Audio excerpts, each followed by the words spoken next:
Terminate release sequencer. On my mark. 5, We're on express elevator to hell. Going down. 2, 1. Mark.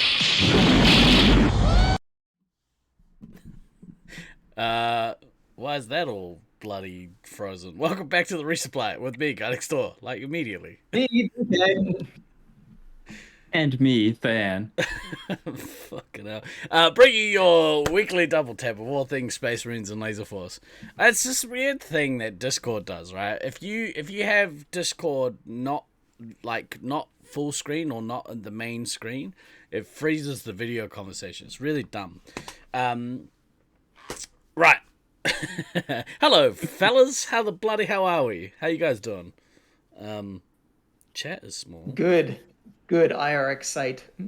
Yeah, I'm not gonna lie. Even though I've done no prep work for the show whatsoever, I am still very oh fuck off. I'm still very, very excited about this one. Hell yeah. Welcome to your chat. Very nice to see you all here. We will keep our small talk to a bare minimum today.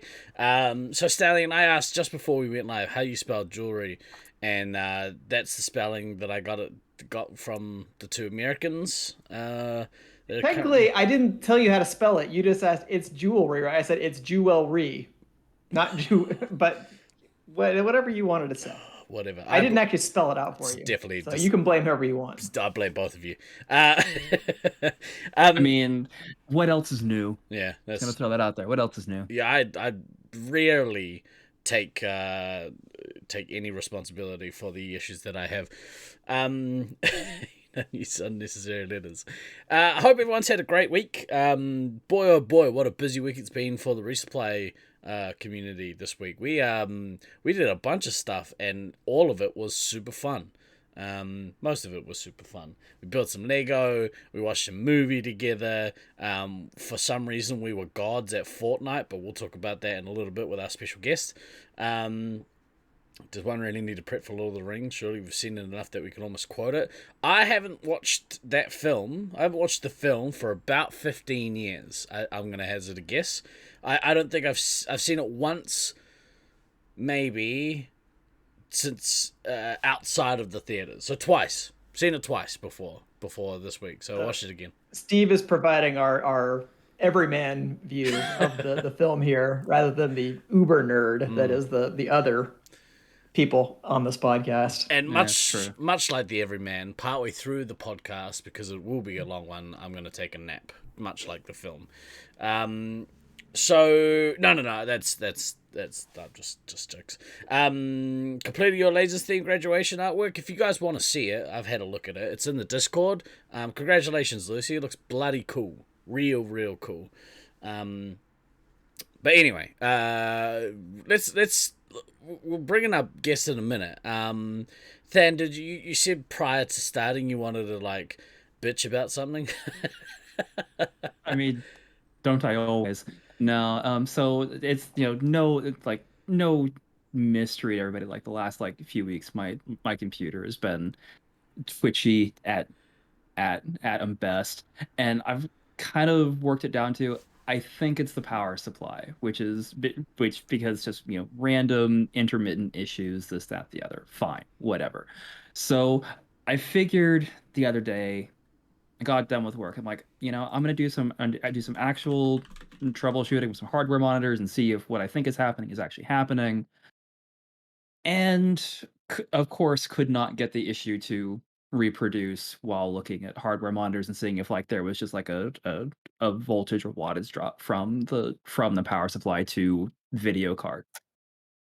And then I got the bright idea, wait a minute, I have a spare power supply because I just have one. I was like, this will be easy then. I will just swap power supplies and, test it on something different and see if the issue goes away. And if it does, great. I'll just buy I'll just use that one. Cool, fine, whatever.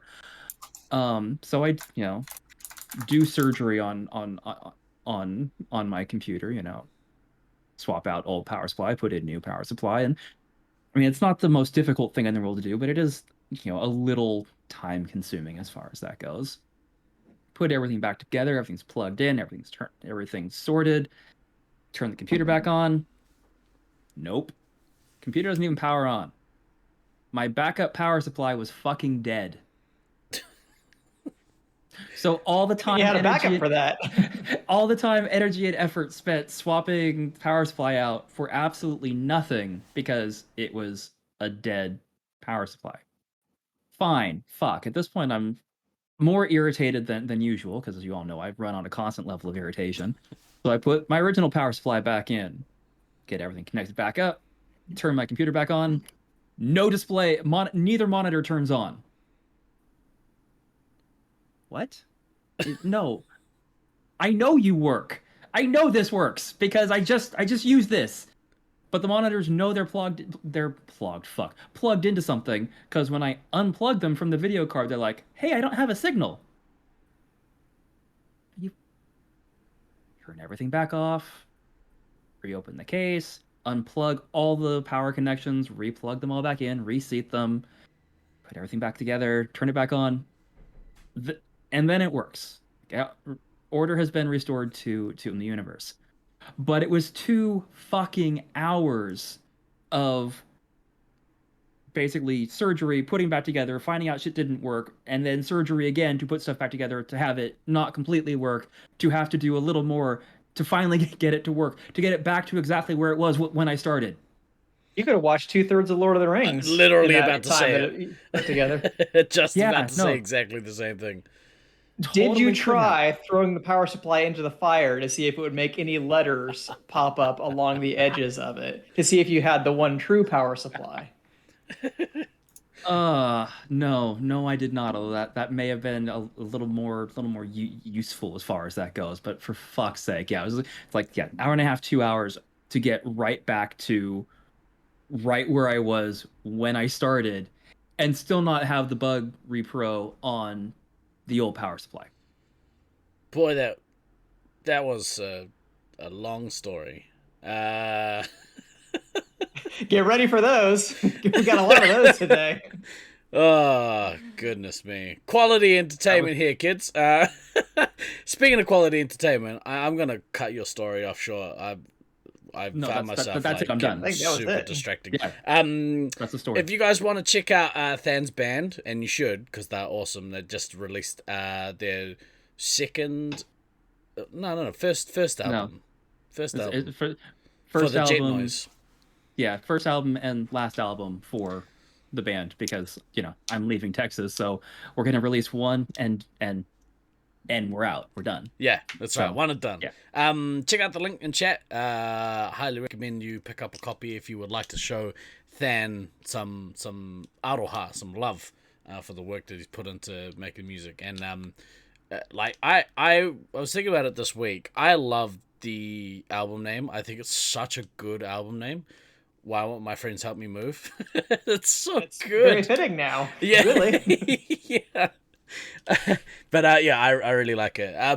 Right, we're gonna pivot and say hello to our guest. We're gonna bring our guest in so we can talk about this real long movie.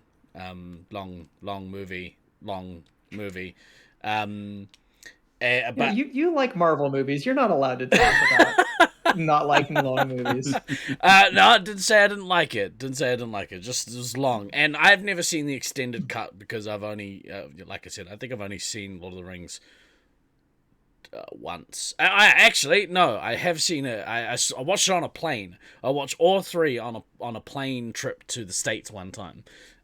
Perfect. That takes care of your whole trip. Exactly. Awesome. Exactly right. It took the whole trip. But when we were discussing about doing this film, I was like, okay, well, I've got someone in mind that I know would really love to come on and give their perspective, because they are a massive fan of the franchise. Ladies and gentlemen, please give it up. Welcome to the stream, our good friend Frosthammer. What's up, dog? G'day, mate. How are you doing? Bloody great, mate. This is first time being on the pod. We you know what? You're actually possibly the first non-Laser Force player to guest on the podcast. I think that's probably right. Tell you what, I feel freaking privileged. I think that's accurate because while Gibbo and Gray have been on like They've been on like charity podcast, Mm. that's a different thing than not our flagship this. That's right. podcast. He's not lazy. I'll kick him off. Sorry, Frosty. Can't already paid him. Have to milk him for all he's worth. Ooh, are you? No, instantly Are regret. you good with that? No. Are you like good with to that keep word that choice? verbiage? That Yeah, imagery. would you like? Oh yeah. But obviously Frosthammer is very, very resupply adjacent, and in his own right has dabbled in the world of streaming, but has come to not fame, notoriety, let's say, for his work with his band Empire. I would say Notoriety. We'll go with that. I would say notoriety is the more apt description, right? I would agree. I would agree. Still, shots fired. Exclamation Empire in chat if you want to It's a check out. very backhanded compliment. he's not famous, but people know him. Oh, but he's definitely milkable.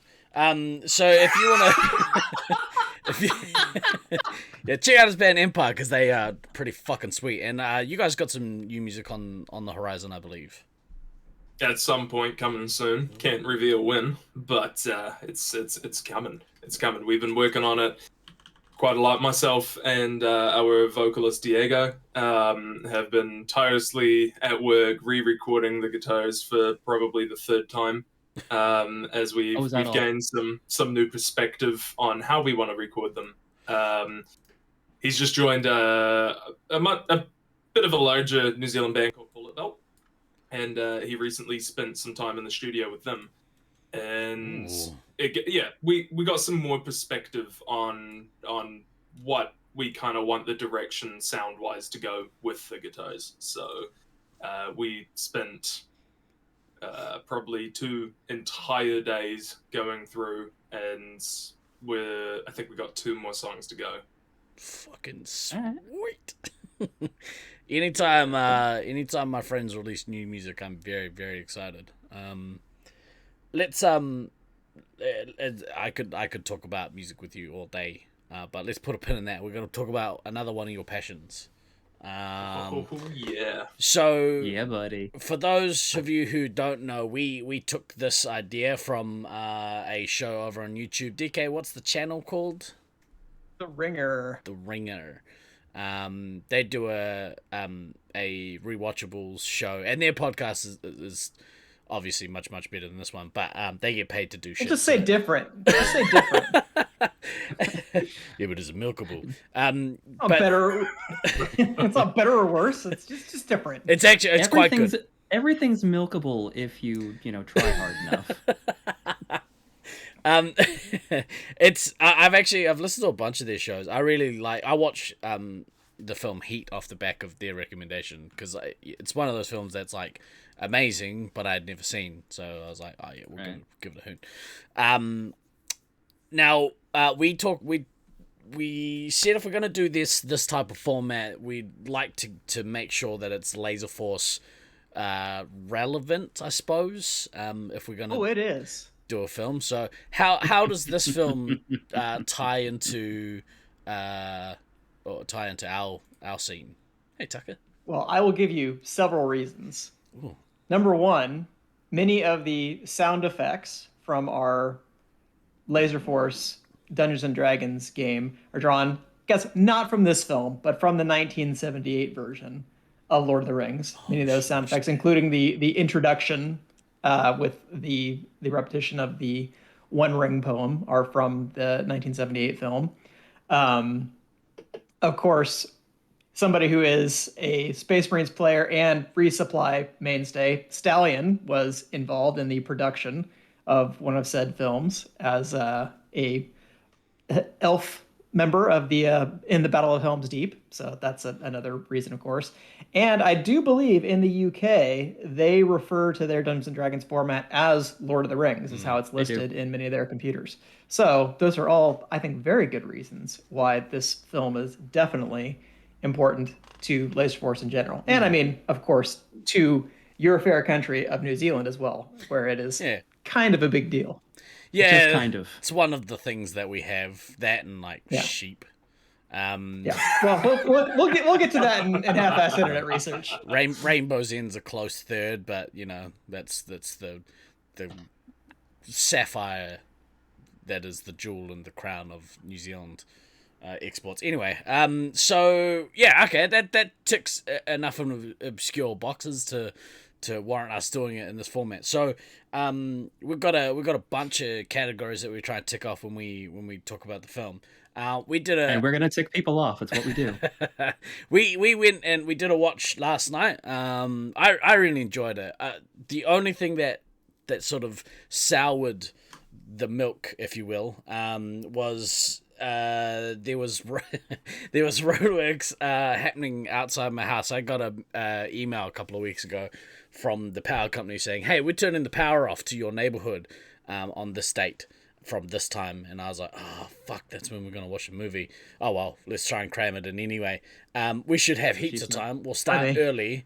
And thankfully, they were late to turn the power off because we watched the extended cut, which I didn't realize it was. So that's what, 3.25 hours, something like that. 3.75. Yeah. 3:48, I think we decided. Is it 3:40? Yeah. Did we not watch the extended cut then?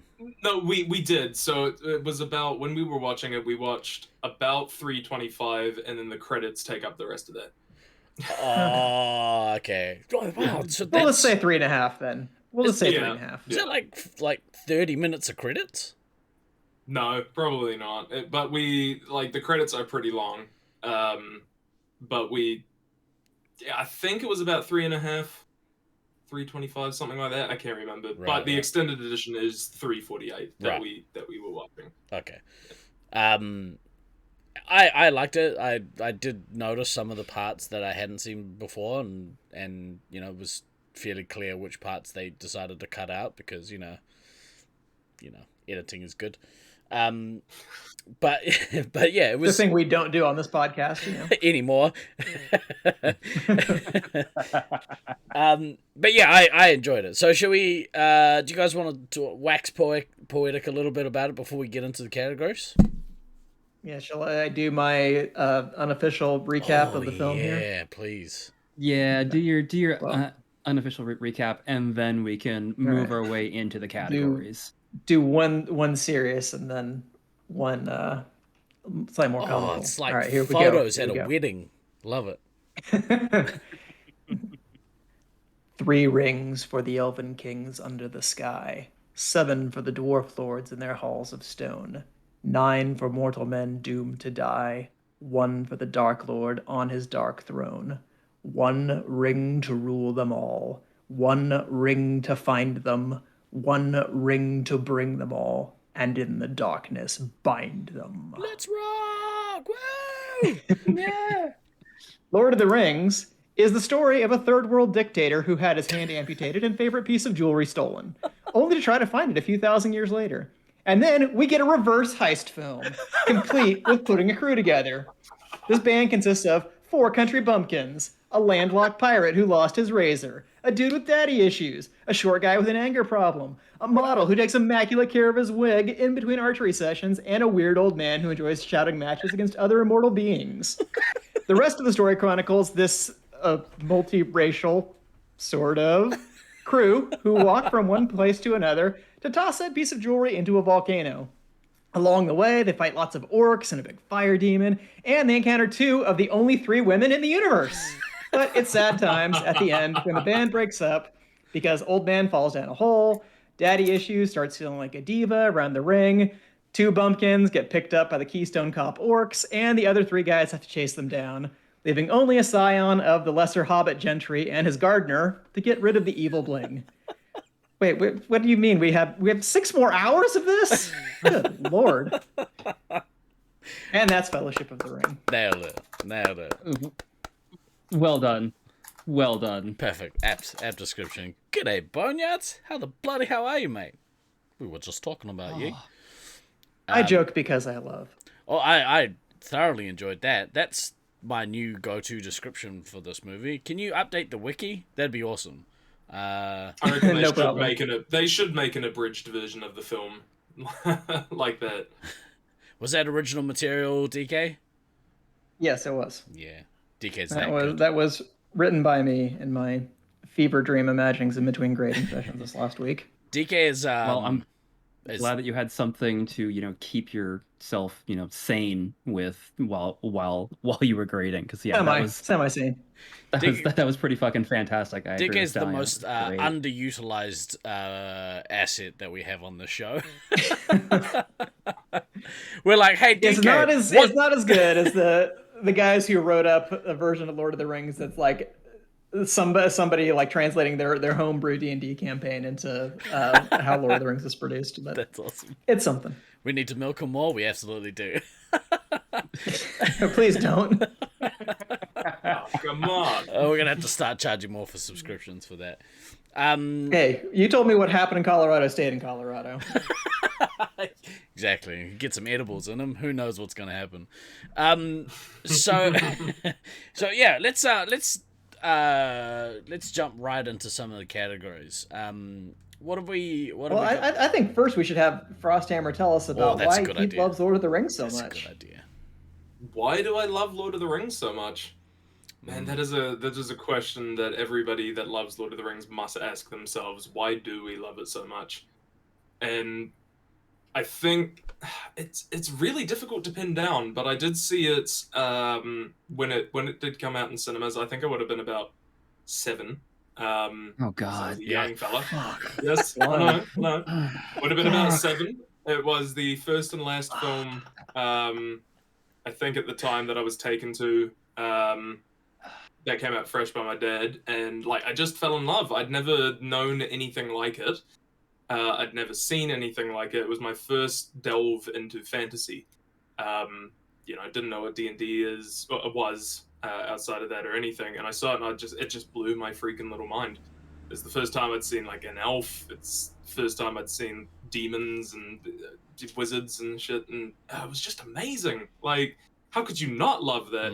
It's really difficult not to. I think it's fantastic, and because I'd not watched many proper films before that either, seeing that mixed with cinematography was just like absolutely incredible. Were you living I mean, here? you were 7. You were 7, so you wouldn't have seen many films before. And No. I'm having some serious issues with the fact that you were 7 when those movies came out. Just Yes. fuck. Than was almost retired at that point. Frost, I mean, it's sorry, DK. that like kind of sounds like my experience growing up with like Star Wars. Obviously, Star Wars didn't come out when I was 7. I watched them on VHS and stuff like that, but it was very much that same kind of formative experience. I think my dad probably showed me the first Star Wars. I was probably about like 6 or 7. Sounds about right. Yeah, and I actually remember, because I am this old, I remember going to see Return of the Jedi in the theater as one of the first like movies I saw in a theater. I was like 4. So Wow. yeah. So I get it. It's just it's that whole, like, every so often I forget how old I am until people say shit like that, and then it's like right. I did just turn 43 last month. God damn it. So Frosty, were you living in New Zealand when it came out? When Lord of the Rings Yes. came out? Okay, Yeah. so like you would have I been was. here for the absolute madness that took over the country, like around the time. Oh yeah.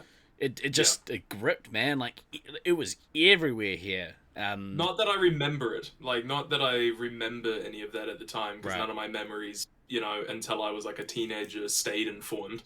But and then there was a gap in between that again, and then I got more memories. Yeah. But I was definitely there. So yeah, I remember. What year did it come out? Like 99? 2001. 2001. 2001. Oh yeah, okay. So Yeah, I was. which is why I said we should have done it last year because of the 20th anniversary, Yeah. but it got a little delayed. Yeah, Shit just happens. just a smidge. Yeah, I was in high school when it came out. I just remember like just yeah, the entire country just lost their mind about it, and like it was everywhere for fucking ages. Because if you were likely, especially anyone that was like down country, you probably knew someone who was an extra in the film or who worked on the film. I'm pretty sure everyone in this country was employed by Weta to work on this Like film. our boy Stallion. Yeah. Yeah, at least one of the films. Yeah, that's really cool. I'm glad that like, it's always nice when pop culture stuff makes such a like mark in somebody's life like that. Because yeah, you could just kind of rewatch it, and regardless of what jerks like me say, like nothing's gonna ruin that experience for you. So you can always go back and like, heck no. Like Yeah. I had all the VHS tapes, and as a kid, I would fall asleep to it and just watch it over and over. Like I have probably seen these films hundreds of times in my life, and it absolutely took over. That's all I could think about. It was just beautiful. And then when I got into a reading age, I decided to go into, all the Tolkien works and whatnot. It took over, man. Do you think, because obviously you're big into fantasy, like nowadays, I remember watching on someone else's show, maybe you were having a conversation with Steve on the Blueson channel, but do you think that was like a major reason why you got into stuff like D&D, or was it kind of the other way around? 100%. Really? Okay. 100%. Right. Yeah, 100% the reason I got into that, because then I started finding out that there are higher fantasies that happen with more whimsicality and just amazingness to them. And I was like, oh my god, I love this. And then I think through that as well, it ended up being a point that because of how deep the world that Tolkien creates is, I figured out that I really like world creating. Right. And that got my passion for DMing, writing, all of that sort of stuff. And still to this day, everything I do is pretty much, it harkens back to that first experience with Lord of the Rings. Even in the music that I write, right, even kind of harkens back to that. Awesome. So cool, Awesome. man. That's so fucking great. Awesome. Yeah, that's so fucking great. That's literally so fucking great. And I know, like, again, I think you talked about this with Steve, but there's the whole, when you're finding yourself as a teenager, or like, pre-teens, teenager, a lot of the stuff, people sort of, some people shy away from it because they're like, oh, that's deemed to be not so cool, and then you later in life generally find your way back to it. So it's cool that it's had like such a profound impact on you as an adult, quote unquote adult. Giant man child. Yeah, right there with you, bro. Have you seen my Lego? I have. Yeah, I mean, come on. I mean, I think pretty much all of our stuff in background kind of indicates a very similar worldview / thought process / 100% toys are mint. Yeah, all of that. So yeah, DK's all think we're about good. that silverware. He's a winner. On occasion. Right. I don't know if this is I don't think this question is in the categories, but do you guys have like a favorite character from these films, or like, is there someone that, like, one of the characters that really stands out as, yeah, that's my Superman, like that kind of Specifically from this first film, or like just all across them? I mean, either. I'd probably say from the first film, because I can't remember what happened in the other ones. I haven't watched those back yet. That's fair. I mean, it doesn't matter. First film, second film, third film. It's all about Aragorn. Really? Viggo Mortensen is so good. Right. He's one of the few that I might, Oh, he'd turn. flip for. Yeah. You know what I mean? Hall pass. Hall pass. I wonder if I can milk him. Dan, you got someone? Honestly, it's a really hard pick, because I mean it is such a fantastic cast of characters as far as it goes. But if you're gonna, I mean, I'm gonna say toss up between Gandalf and Aragorn. Right on. Frosty, A you little got bit of someone? Gandalf. I'm trying to think, like, because I know that my view of some characters is skewed by the books and the wider universe. But Oh, for we'll get the, into for the that. first film, yeah, from the first film, I'm gonna have the. It's between three. Um, Aragon's a big one up there. Then you've got um Gimli and Samwise Gamgee. Those are my three. Because they really just entwine with how I feel I'd want to be in in a fantasy setting. You know, there's that whole honorable loyalty, but also that just uh unfathomable brilliance of being this little stout killing machine that likes to drink. Like Well, you got the beard for it, so. yeah, there you go. Yeah. So it's between those three. Yeah. And we got a Sam stan in here, so that's good. All right, we won't have any Sam slander on this podcast. No, we won't. Well, not yet anyway. We'll see. We'll get into that in the hot take section. Yeah. All right, should we kick off with some of the categories? Some categories? Yeah. Yes, let's get to the category. So number 1, we got most rewatchable scenes. Yes. Now, cheers. So Frosthammer, I was saying to the boys, we were about 10 to 15 minutes into the film, and Frosty was like, "Oh, I don't know how I'm gonna manage to fit all of the rewatchable scenes in." It was rewatchable scenes and quotes that really stumped me because we were 15 minutes in and I was like, oh god, I've already got 12. Yeah, like weirdly, I have trouble identifying The individual scenes Yeah. as rewatchable because this film, it all fits together as one long narrative. Like Yeah. everything is Yeah. kind of continuous on each other. And I've seen this film probably, I don't know, at least 3 dozen times. Yeah. I would say. So I've watched them at least once a year. I've taken to rereading the books probably about every 5 years or so. I actually did reread entirety of Fellowship in the run up to the podcast this week, and also because I had finals I had to proctor, so that was something to read in the background. So that was all good. Yeah, for sure. It's like an annual rewatching, right? Like Mhm. you just Yeah. gotta. You just gotta. And it's Yeah. usually around Christmas time too. I feel like because that's when the movies came out was around Christmas time. At least in Yep. the states, is I a don't know if they came Christmas out film. earlier. Yeah. I So think it is the best Christmas film. Yeah. This- I would even agree more with than that. Die Hard. Oh my god. Yeah.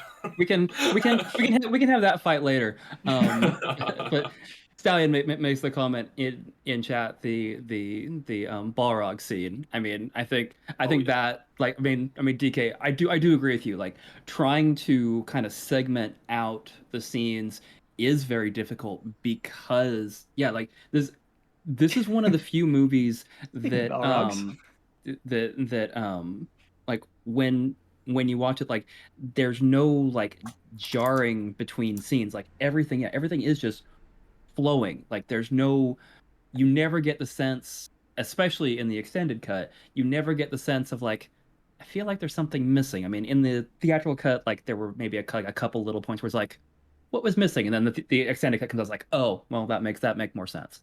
But yeah, it's just this very constant interweaving scene to scene, and it's just the answer to the question is, what is the most rewatchable scene? Yes, it's the whole fucking movie. But the Balrog confrontation, that might be the iconic scene of the film, I think, for a lot of people. So 100%. we can go with that. Yeah, There was. Yeah, I mean, the Balrog scene, amazing. I think one that also really stands out for me is Boromir's final stand. Which, I mean, to be fair, it was actually part of the second book, but they added it into the film, which was a good way to end that. But yeah, his final stand defending the hobbits because he's finally, woken up from his enraged greed for the jewelry, was just super powerful, and it does flow in with one of my favorite quotes from it as well, which we get into later. But just a beautiful scene, I reckon. Well, and yeah, I mean the way that they filmed that scene and the way that they dropped the audio on it and the music in the background, that is again, I don't think there's a badly constructed scene in this movie. There are just scenes that are, maybe slightly better. And yeah, I would agree that's definitely one of them for sure. The funny one was when they're in Moria and they're fighting the cave troll and the orcs like that. The thing that stood out to me this time while I was rewatching it specifically was that they didn't actually need to have music during that fight, which blew me away because I hadn't really thought about it originally. And that makes it super rewatchable because you don't even need the music to give it To more set the feeling. tone. It was just pure raw badass. They have a cave troll. Yeah. Yeah, that's good. Personally, this might be kind of out in left field, but just rewatching the film, one of my favorite scenes is the first one where we really see the forges of Isengard being constructed, where it pans over the wall, you see the construction, you see the flames coming from below. It goes up to Gandalf when he, says his little message to the moth and stuff like that. And then you have that drop that goes down into from the top of Orthanc down into the caverns, and we see the birth of Lurtz, the first Urukai, and everything else that's happening like down in the caverns. And I especially think just because seeing it on the big screen the first time, that drop when you get taken down from the top of Orthanc, it felt like you were just diving into this hellish underworld as being constructed. And even though I'm watching on a much smaller screen now, like I still feel that kind of get that sort of chills from that. So personally, that's like my favorite scene.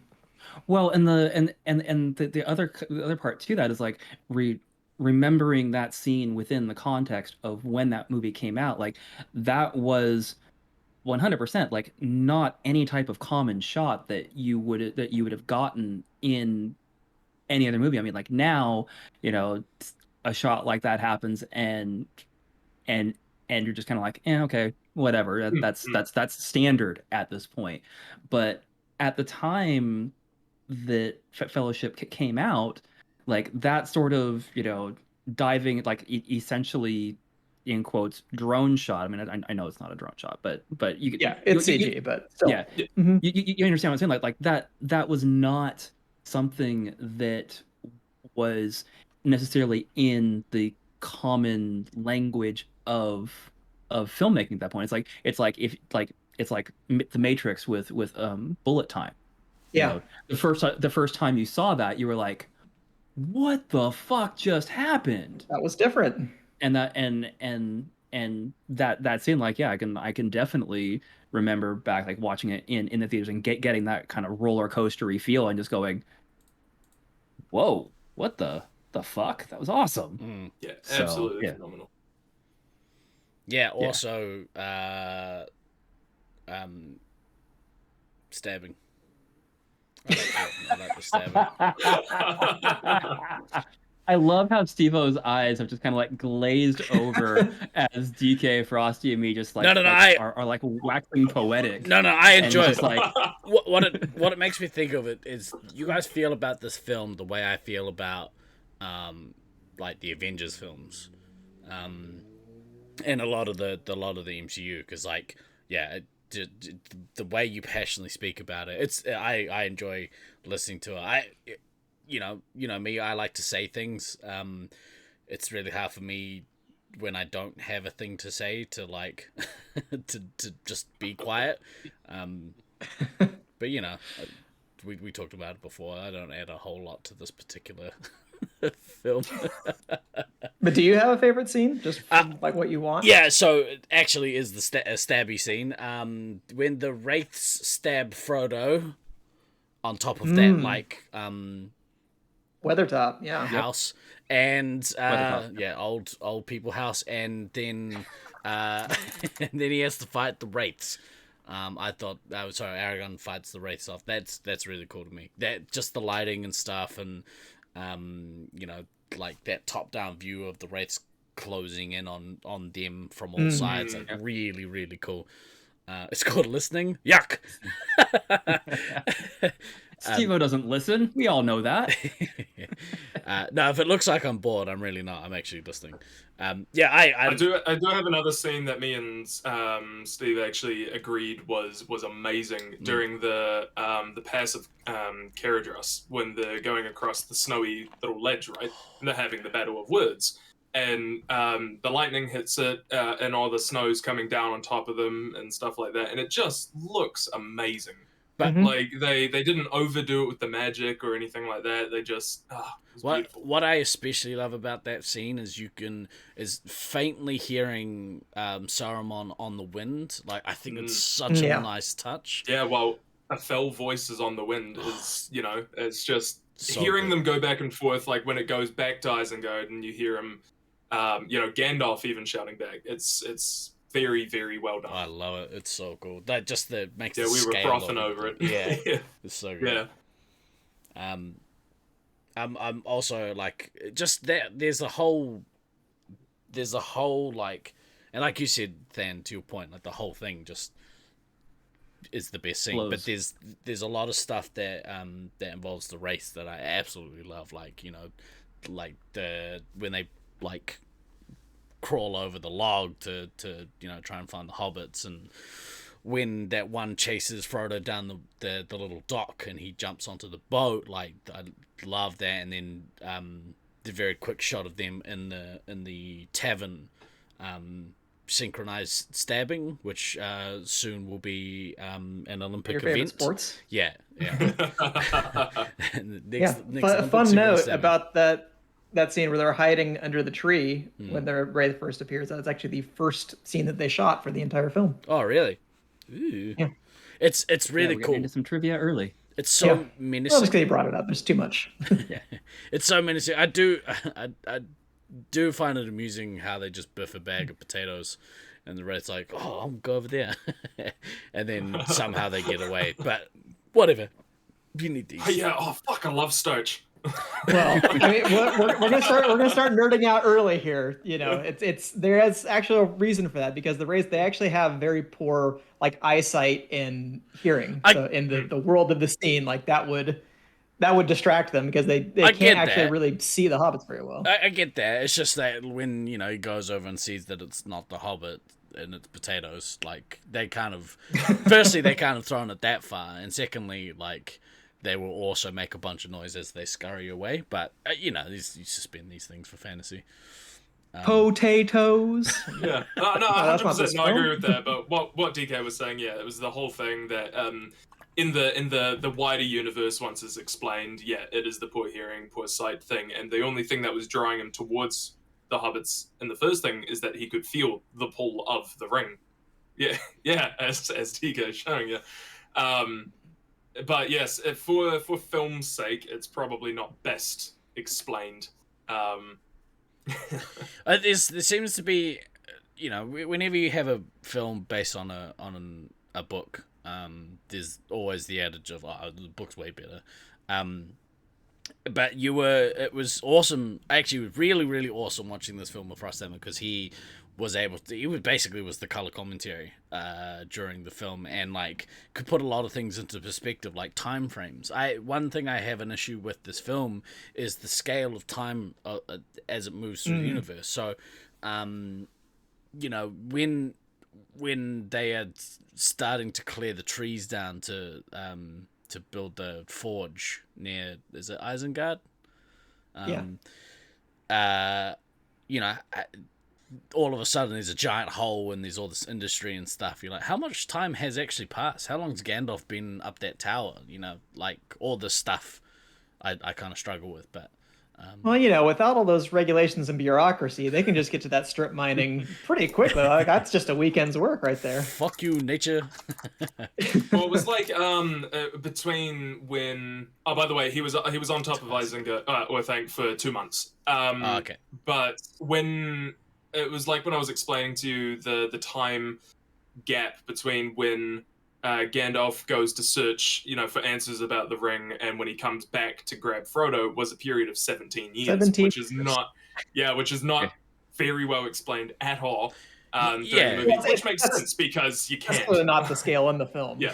It obviously they opted for a different choice. Yes, 100%. So when that sort of stuff happened, and like you saw a lot of this sort of stuff and lots of stuff like Game of Thrones, for instance, as they teleport across the country. But it was weird that like they have this party, then Gandalf like goes, and then he goes to a library and then comes back immediately, and is like, "Hey, you have the ring. No, give me the ring. I'll throw it in the fire." Like it's just, yeah, it's hard to get that scale of time. But like, if I suppose does it make a point of like, do you find this information out in the book? Like, is that kind of how people know this stuff? Is that how you guys know this stuff?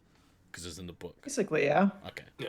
There's book, and then there's letters that Tolkien wrote as well that do a bunch of outlining for other things. Okay. So it's a very deep lore. Yeah. That is a lot of reading involved. Yuck. Can I get the audiobook? Well, the Andy Serkis audiobook is something that I'm going to be looking at getting again, because he's got a fantastic voice for reading. I'd listen to him. He does a good job with the audiobooks. I have a bit of a take on that later, but Okay. Of course you do. Do we want to talk about any other rewatchable scenes, or we move on? I feel like we've been on scenes for like 20 minutes and we've gotten through one thing. Oh, this is gonna be you're in for a long one, probably kids. settle in. Yeah. Settle in. No, I'm just saying, we should Grab a drink, get grab some a- popcorn. grab dinner, grab lunch. Well, the wherever you are in thing world. is that I feel like the next section is probably going to bring up some other rewatchable scenes. So Probably. Yeah, because it kind of transitions. So we'll go to best quotes. yeah. Extended edition. No, I'm sorry. I said, like, still to this day, like my favorite quote in the entire movie, and I mentioned it during the rewatchable scene when they're in Moria and they're getting attacked. They have a cave troll. Just that resigned sort of sideways, like oh sure, just one more fucking thing. They have a fucking cave troll. Of course they do. Yeah. yes. Oh, of course, Rusty's commander. yeah. It's just Oh, nice job, randomizer. Yeah, just that, like literally, just that straight up exasperated, what the fuck else could go wrong tone. The Stupid RNGesus. the Boromir has there. It's just like that just encapsulates everything in that entire moment, in that entire section of the movie. Just like, what the fuck else can go wrong? Like, Oh yeah, 100%. Because they just got attacked by a massive tentacle monster, the Watcher in the Water. Then they found out that everybody in Moria is dead. Then Pippin made the loud noise, and then that. yeah, Stupid Pippin. yeah, it's like, what the fuck else? What the fuck else? Yeah. I think Pippin's like maybe one of my favorite characters in that film. Why does that not surprise me? Yeah, I relate What to next? Pippin We're gonna get attacked by a fire demon? quite a bit. Bro, why do you have to say it? Put it out in the universe. Now we're fucked, man. Shit. Yeah, Boromir. Check it out. Don't roll away. I really love, and like we were watching the film last night, audibly cheered when it happened, but like when Liv Tyler is on a horse with that tiny man, and she's like sprinting, horse racing across the river, and then those evil dudes on their horses chasing, and then like she gets there and like they say a thing, and then she's Up the halfling shield. that one.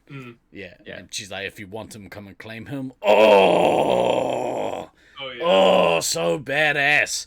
Such a good line. I love that shit so much. Yeah, that was pretty awesome for sure. If you want him, come and claim him. Oh, yes, please. That And lady's it's like, nope. Excuse me while we just wash you down the river, because now you are in our sphere of power, and fuck you. Yeah. Take a bath. I think that's what she says in Elvish. Yeah, something like that. Yeah. It sounds much better when you say it in the original language. Here, take a bath. I don't think there's any other notable quotes, so we could probably move on.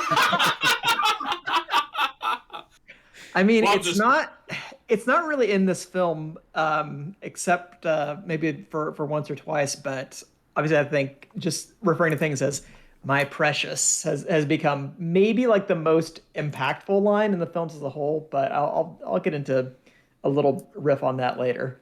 I mean, Um, either that or, there's another line. There's another line that old fellow shouts at that big cave monster. yeah, that one's in there. Oh yeah, Yeah. 100%. "You shall Something not like- pass" is pretty Yeah. iconic. You Nobody not... tosses a dwarf. Oh yeah, Yeah. that's a good one. You Yeah, shall not no, podcast. not I tossing a think is the dwarf. line. Yeah, you shall not podcast. Yeah. I mean, like, I have a bunch depending on. how many Shout I him should out, go my through. friend. Actually, and for Um, those of you who don't yeah. know, just real quick, I'm gonna preface this. Frosthammer does some very excellent character voice work. So feel free to chuck your own spin on these lines, or just sound as bored. We'll as you see. can. We'll Yeah. see. But I mean, obviously, the one ring to rule them all, one ring to find them, one to bring them all, and in the darkness bind them is just amazing. That's right. The going back to Boromir's last stand, when Aragorn is kind of embracing him during that, when he's saying, "There's one I could follow, my brother, my captain, my king," as he's slowly passing away. Hugely powerful moment for me. I already feel emotional talking about it. But a wizard is never late, Frodo Baggins, nor is he early. He arrives precisely when he means to. It's just A giant fuck you, really. Oh yeah. It's like that line literally is just the ultimate fuck you to. No, like, hey, I'm old. I'm retired. I can be here whenever the fuck I want to. So go to hell. Shove it, you midget. Just put it out there. That line will immediately get you 1 star on Uber, just quietly. So if you say that to me, A driver is never late.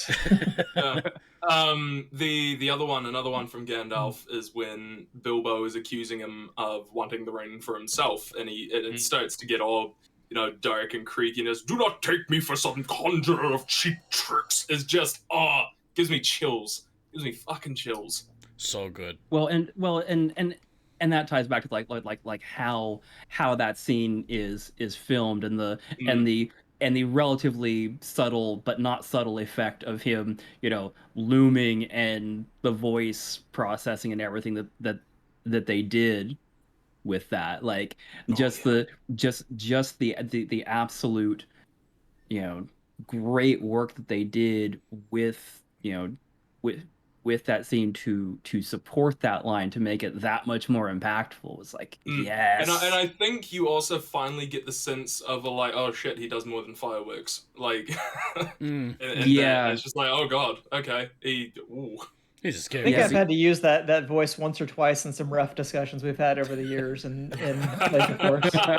Sometimes they push you a little bit too much. Just a smidge. Yeah. And actually, Frosty, you make a good point on that, because I think you're right. I think up to that point in the movie, like, Gandalf is literally just portrayed as essentially this kindly grandfather figure that just that shows up and chills out with Bilbo smoking pipes. The and this, finest that, and the weed other. in the South Farthing. Yeah. Which And is actually so- tobacco pipe, by the way. Yeah. Sure. Totally. It is, Frosty. So is mine. And again, We call totally. tobacco pipe weed all the time over here in the States. Sure. So that moment of if you weren't familiar necessarily with the books beforehand, which, I mean, admittedly, a lot of people who would have gone and seen the movie wouldn't have been. I mean, pop culture is like zeitgeist and all that, but I'm sure there are people that wouldn't have been like that. Yeah, that is the moment where you do have that realization of, oh, maybe he is kind of a big deal. Yeah, because I think before that, the two most magical things that happened would have been when essentially teleporting behind Bilbo in his house, and also when he blew the boat through the smoke. Oh, ring with it you can't do that? No. Practice, bro. Yeah, the key is But, yeah, unhinge and your then- jaw. Relax But, the up jaw, until that relax the moment, throat. yeah. Up until that moment, yeah. I like Happy Fun Time Wizard. He's cool. Did you have any? Did you have any other ones? Yeah. Keep it secret, keep it safe.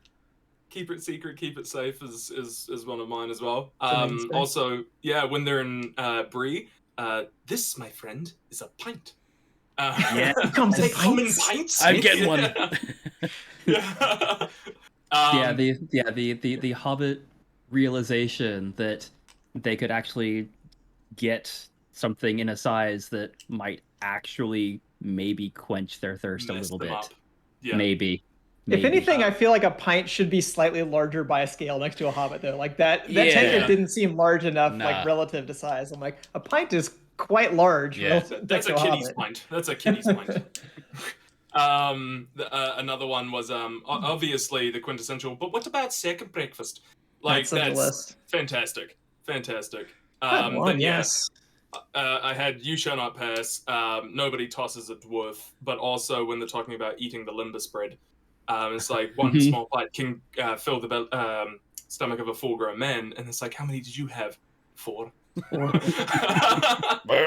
Yeah. Yeah. I just love it, and there's many others, but I decided to not actually jot those down because that was that's enough. Because I mean, again, we get back to the movie's so well constructed, and as we already said, like the scenes all just flow so well together that it is hard to chop them out as okay, like this is my favorite. Well, they also did such a great job of adapting the script. Like there's almost, I mean, pretty much the entire script is quotable on some level. I mean, because so much of it comes directly from the book. Well, okay, so there you go. Yeah, but be that as it may, like I mean, obviously there were changes made that happened, and even with changes like, oh, yep, nope, those lines are all still fucking quotable. Okay, fine. One that I have to throw in because it has spawned thousands of memes, of course, is one does not simply walk into Mordor. Oh yeah. But the stickler in me, this always bothered me. Must point out that the still image that's used in the meme does not match Sean Bean's speech or his expression in the film when he delivers the line. So that gesture that he makes, he's talking about the great eye is ever watchful. So that's the actual gesture in the meme, not the part where he says one does not simply walk into Mordor. That's much more of a face palm gesture that he's doing when he does that. Sort your shit out, internet. Be more factual, you jerk. Always stuck in my craw a little bit. Have you spent any time on the internet, Steve-O? I mean, no. No? Definitely not. Someone is wrong on the internet. Good. Google search milking. All right, so shall we move along? Should we go to category number 3? Category 3, the Jaunty Than Award for what aged the best? Kate Blanchett. Well, she has aged very well. This is true. Okay. There we go. She might be an actual elf. We have not proven otherwise. So I'm gonna say what aged the best. Like, so even watching this movie in the 4K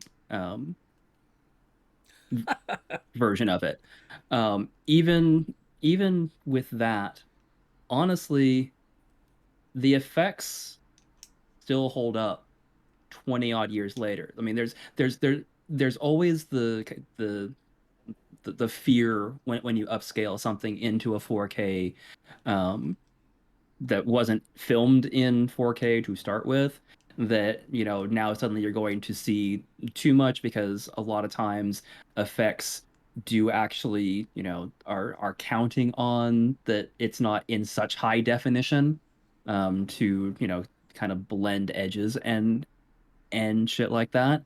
No, even in 4K, and I'm sure part of this is because they did a good job with the upscaling.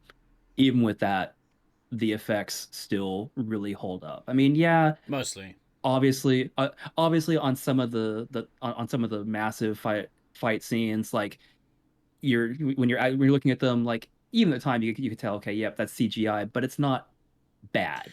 you just can tell that, oh, here's this battlefield with 5,000 people on it.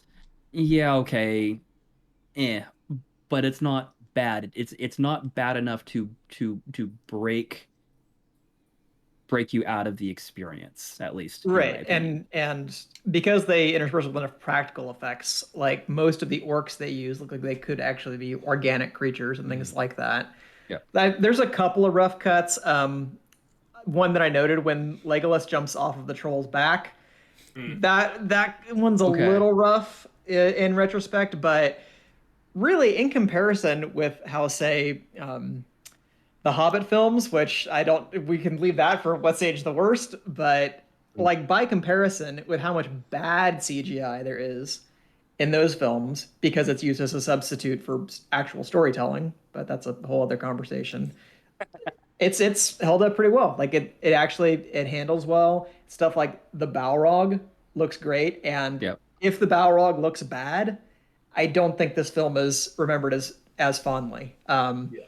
Which is actually one thing that people bring up constantly about the 1978 film is the very ridiculous looking Balrog that they use and the strange kind of like semi-rotoscoped version of some of the fight scenes and stuff that they did for the Well, animation all on that the film. all the orcs and whatnot are all just The dudes. silhouette cutouts. Yeah, it's just dudes going up against other cartoons, which I suppose artistically probably is all right, but it's rough. The But only time I noticed it, like for me, it was really like not real bad, just not great. Was in the Mines of Moria where the rock staircase is like swaying and goes to fall away. It's just that last image of them running down the end of the staircase. That to Yeah, me yeah. looked off. The lighting was off.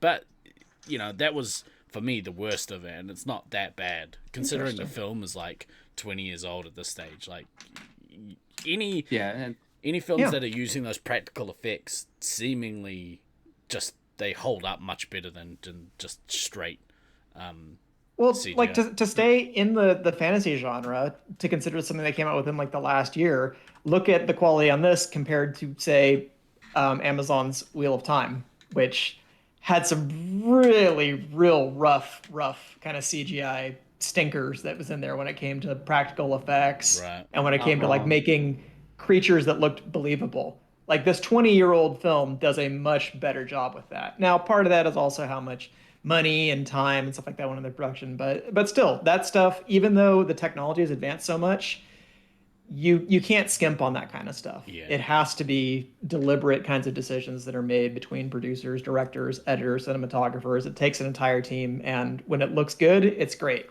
And when it doesn't, it's terrible. Although Mhm. Wheel of Time, I'm, and obviously we'll come back to Lord of the Rings here very quickly.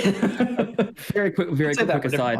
podcast. I'm definitely willing to give it a chance for season two because so much of season one got fucked by COVID. So there were a bunch of changes that had to happen last minute that were kind of out of their control. So effects and stuff wise, yeah, not great. But let's see what season two does. If season two is still fucking terrible, then You're, they're just you're losing Steve. You're losing they're Steve. just All right. useless. Okay, All right. back to this. To this. So other things that aged well, and Stallion put it into the chat. New Zealand scenery. Fuck yes. So nice. I mean, just oh, I mean, I think the comment was made at the time these movies were coming out that they were literally the best advertisement for New Zealand tourism ever. And I think that is still accurate, 20 years later. That you know and having lived there and being able to like actually like tell people like, oh no, like this that's a lot of New Zealand with a little bit of CGI, as opposed to it's a lot of CGI with a little bit of New Zealand, is actually like a really fucking cool thing to be able Yeah. to, say slash know about it. So classic Hamilton Boggs. Very true to his scale. That's the Waikato Plains. I'm gonna go ahead and say thing that aged the best would be the fantasy / adventure genre in pop culture, because like since I reckon for a lot of us, I mean there is like obviously the like sci-fi adventure stuff that a lot of people grew up with earlier than this, so like Star Wars and Star Trek like being two of the massive ones.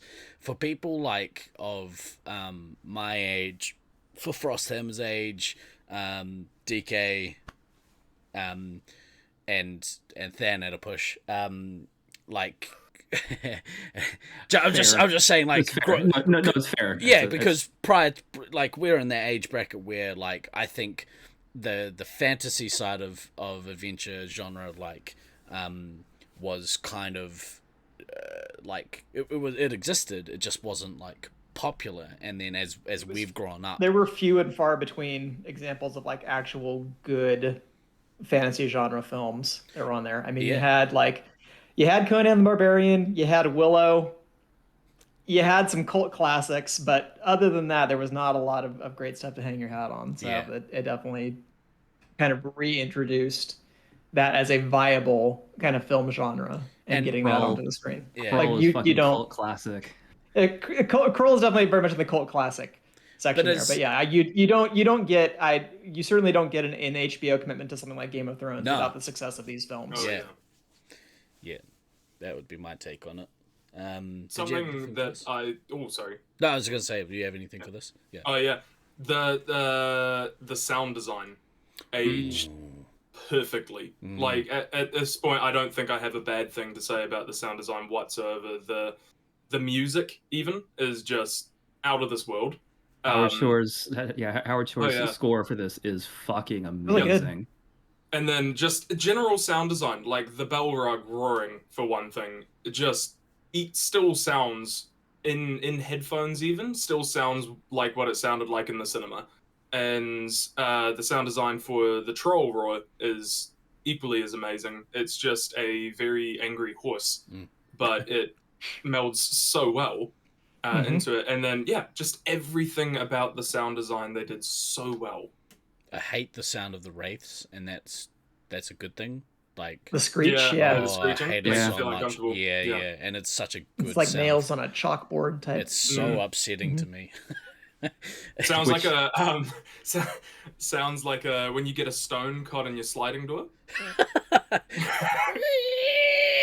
Is that what you guys call kidney stones? Oh, when I get a stone caught in my sliding door, I make a high pitched sound too. Yeah, me too. Sucks. I have like other things as far as like choices that they made in switching things from book to screen. Like I'll probably throw that into a few different categories. But in terms of the actual choices they made as to like what to change or cut from the book, I think they made some good choices here and like what's aged the best. Like one, not having Frodo be significantly older than the other hobbits, because in the book Frodo's he's like 50 by the time they take off on their journey, and it's with mostly younger hobbits and things like that. They kind of actually reverse that dynamic a little bit in the film, because Elijah Wood's actually the youngest of the four by like kind of a large margin. Yeah. Not having that 17-year gap in between Gandalf's visits to the Shire is probably better for storytelling here, because it just like having some sort of like 17 years later roll across the screen, I don't think is going to like bring out the urgency for the audience very well. And then obviously the big cut made from the book that I know outraged some book purists, but it was very much a good cut, is throwing out all the stuff with the Old Forest and Tom Bombadil. That was just a good decision. That was not going to translate to screen. Yeah, you're never going to convince me that having a character say "ring-a-ding-dillo" on screen is a good idea. So I think that was a smart cut right there. The thing with Tom Bombadil is the vibe of him harkens back to what The Hobbit was when he originally wrote the book, and that was very much, it was more of a child's It's a fairy tale. It's not high it's- fantasy because it's still shifting in between those genres. But cutting Tom Bombadil was the best choice they could have possibly made. There is no point that they could have made that a good scene. Yeah. Like sometimes I almost just want to like skip those chapters when I reread the book, but it's important for other stuff, so I'll still do it. But we already alluded to it, but finishing the film with a climactic on-screen battle at Amonhen is much improves the story because the book is very anticlimactic at the end of Fellowship. It's basically just the characters kind of go their separate ways. Yeah. And for all intents and purposes, Boromir's confrontation and his fatal wounds happen like off screen in the novels. And a good editor would not allow that nowadays. And certainly you couldn't do it in a film. I mean, like, you have to have that story. Yeah, it works in that book. Like, for the novels itself, it worked in that book because they come along and, you know, Boromir's already had his fight, but then they note how many orcs are slotted around him, that sort of thing. It worked for that. But like you said, for the film in this day and age, maybe not so much because we want a wee bit more, maybe violent context to things. Oh my God! Someone shot Boromir. Yeah, I don't know. Oh my God, Boromir is dead! You bastard! Yeah. Oh my God, they killed Boromir. The omission of the Barrow Whites totally bypasses how they get the weapon to kill a ring wraith. There was no explanation provided in the movie. I was about to raise the same point, Ducky. Fair. That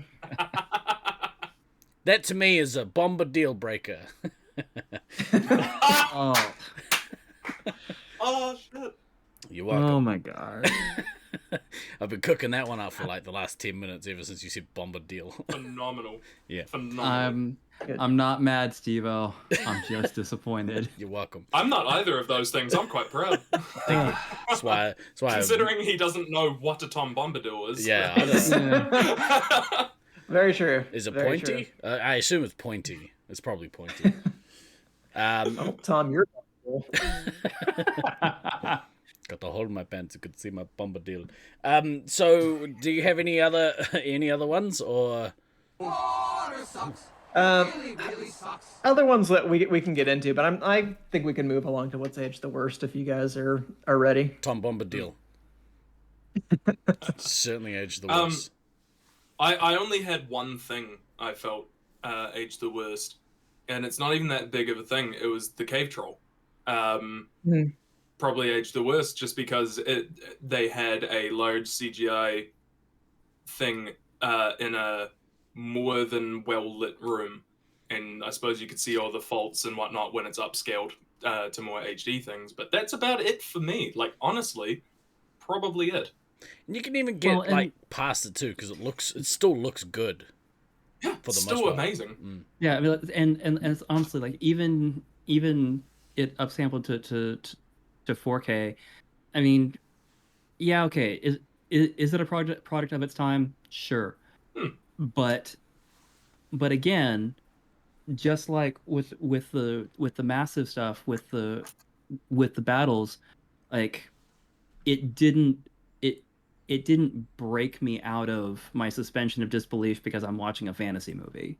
Like it's not like the CGI on the rock at the end of the Mummy, I think it is, where he becomes the Scorpion King or whatever. Yeah. Oh, and like that having like and even at the time, which I think that movie was released in '99, and even at the time that CGI was fucking bad. Yeah, it looks like before your textures render when you get into a game. Yeah. And Stallion reiterates the point that Steve, I think you made about the staircase pit pillar scene on the run from the Balrog. Yeah, like that one does. It's not again. Like it's fun, but yeah, you actually don't need that scene at all. The film is long enough as it is. It's like, why do we need an extra 5 minutes of them jumping over a gap? So you can say like, yeah, no one throws a dwarf. There you go. Adds to Gimli's character development. That's actually a good lead-in for me, Steve, because this is a bigger issue, I think, in the later films. But to me, Gimli being reduced to a source of comic relief is a waste in my opinion. 100%. His role in this film is much better. There's actually some good character development scenes, especially in the extended edition of his time in Lothlorien, about how he kind of changes his outlook toward elves and things like that. But other than that, I think it's much more apparent in the second two films. But he's basically there as a source of comic relief, and I am not a big fan of that. So which that is hasn't not aged well great. for me. Yeah, because Gimli, outside of maybe Aragorn, is the single best combatant in. Yeah, he's a badass. Yeah, he literally is. He in the books actually has more of a significant role than Legolas does, but they kind of gave the spotlight to Legolas because blonde. Orlando Bloom pretty. Yeah, Orlando Bloom pretty. Legolas, I mean, in the books is still a bit of a badass, but not to the extent that they make him out to be. Like, obviously, he's an elf, so they're better than humans. But Gimli himself in the books is, probably the single biggest badass of the entire thing. He is amazing. Like in the movies, I love that they've made him funny, like a bit of a comedic relief. But at the same time, it, like DK said, it is wasted potential. Yeah, but like he's like falling off a horse. He's having trouble getting back up. He like can't catch his breath when they're running after the Uruk-hai. I'm just like, this is not the Gimli that I know and love from. It's from not the my books. Gimli. Hashtag not my Gimli. Yeah. Gimli a I brave just want to make Tolkien. a real. Oh, sorry. Yeah, a real quick one that we don't even have to discuss that much. But Viggo Mortensen's accent, switching probably didn't age very well. It's a bit inconsistent since I mean there is just the fantasy realm accent fantastic, that's like yeah. it's vaguely Commonwealth. Nobody knows exactly what it is. Vaguely Commonwealth. Where's he from? What? Viggo. Denmark. Denmark. Right. Denmark. Yeah. He is Danish. Right. It certainly sounds So all right, like are you guys ready for a very hot take here? Ooh, yeah. For a very hot Go take. for it, bro. All right. Let's do this. So, all right, at the risk of this being an unpopular opinion, and again, this is much more of an issue from in the second two books, in the second two films, than it is in this one. But I'm going to say it. The Gollum presentation. I know everyone raved about this at first, but that was also kind of the problem because how many fucking terrible Gollum impressions have we had to hear at parties, with your drunk friend, whoever else doing them in the last 20 years? We've all had to put up with way too many. Attacked. I feel super attacked. I'm not saying because that is like your other one of my impressions have been very good tonight. I'm sure you do a my good one. single favorite voice to do.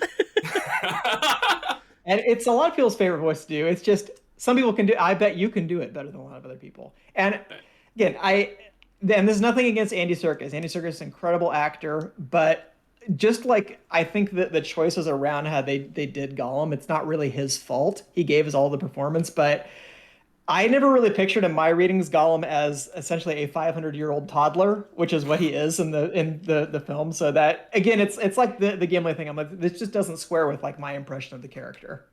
Mm-hmm. Got a request for do the voice. Do we actually? After I put this terrible pressure on him. Do you have a go-to? Do you want to say always remember to backtrack, kids? Well, I'm just trying to think what a great line to use this on would be, specifically from Gollum. That's the thing. You can have a think on it. We can come back to it if you want. Yeah, sure. Yeah, I'll have a think on it. We'll release some of the pressure valve. Because no, DK's... here we go. Actually, I've got it. Oh, you got it. Okay, hang on. Let me. Look, sir. Yeah, I know. Here. Look, sir. Crumbs on his jacket, sir. He took it. The stupid fat hobbits. It's so good. That's good. There you go. That is actually pretty impressive. DK ready to pounce. Oh, chef. That's Oh! No, that was good. It's much better than 95% of them that I've heard. So. Yeah, my one's also real good too. Another personal pet peeve: the portrayal of Sauron as a literal giant flaming eyeball has always rubbed me the wrong way. Based on how I've read the books, I've always understood the eye of Sauron to be much more metaphorical, metaphysical. even like in the film, Saruman even mentions he cannot yet take physical form. So my impression is like Sauron could appear to someone as an eye-wreathen flame, but he's not like literally a giant searchlight on top of a tower that shines his flashlight around looking for things. Yeah, that's the interesting bit, isn't it? Because like there is like allusions to the fact that there is some sort of seeing thing that Sauron has in the book, not necessarily a giant eye, but what I got from the books when I read them is that the Eye of Sauron was more of a because he was gifted with foresight and seeing into the future and stuff, and also the Palantirs, kind of what I assumed would be the Eye of Sauron, the Seeing Stones. And then it was made mention later on in the books that he actually did have a physical body.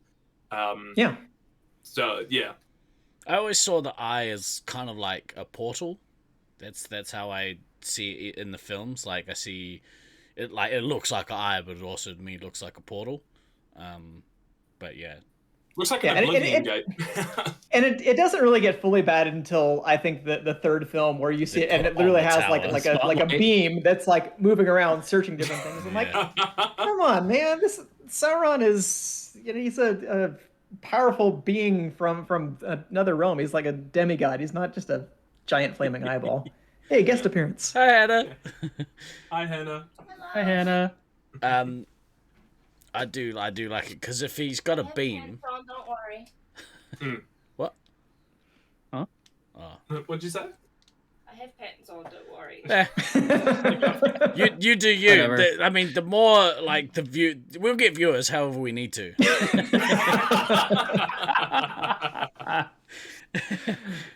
Speaking of which, we're like I think like 7 away from 500, 6 away from 500, something like that. 5 away from 500. It's nice. It was 495 when I logged in today. If you would like to see one of the other members of the Resupply with no pants on, let's get to 500. Man, stand up.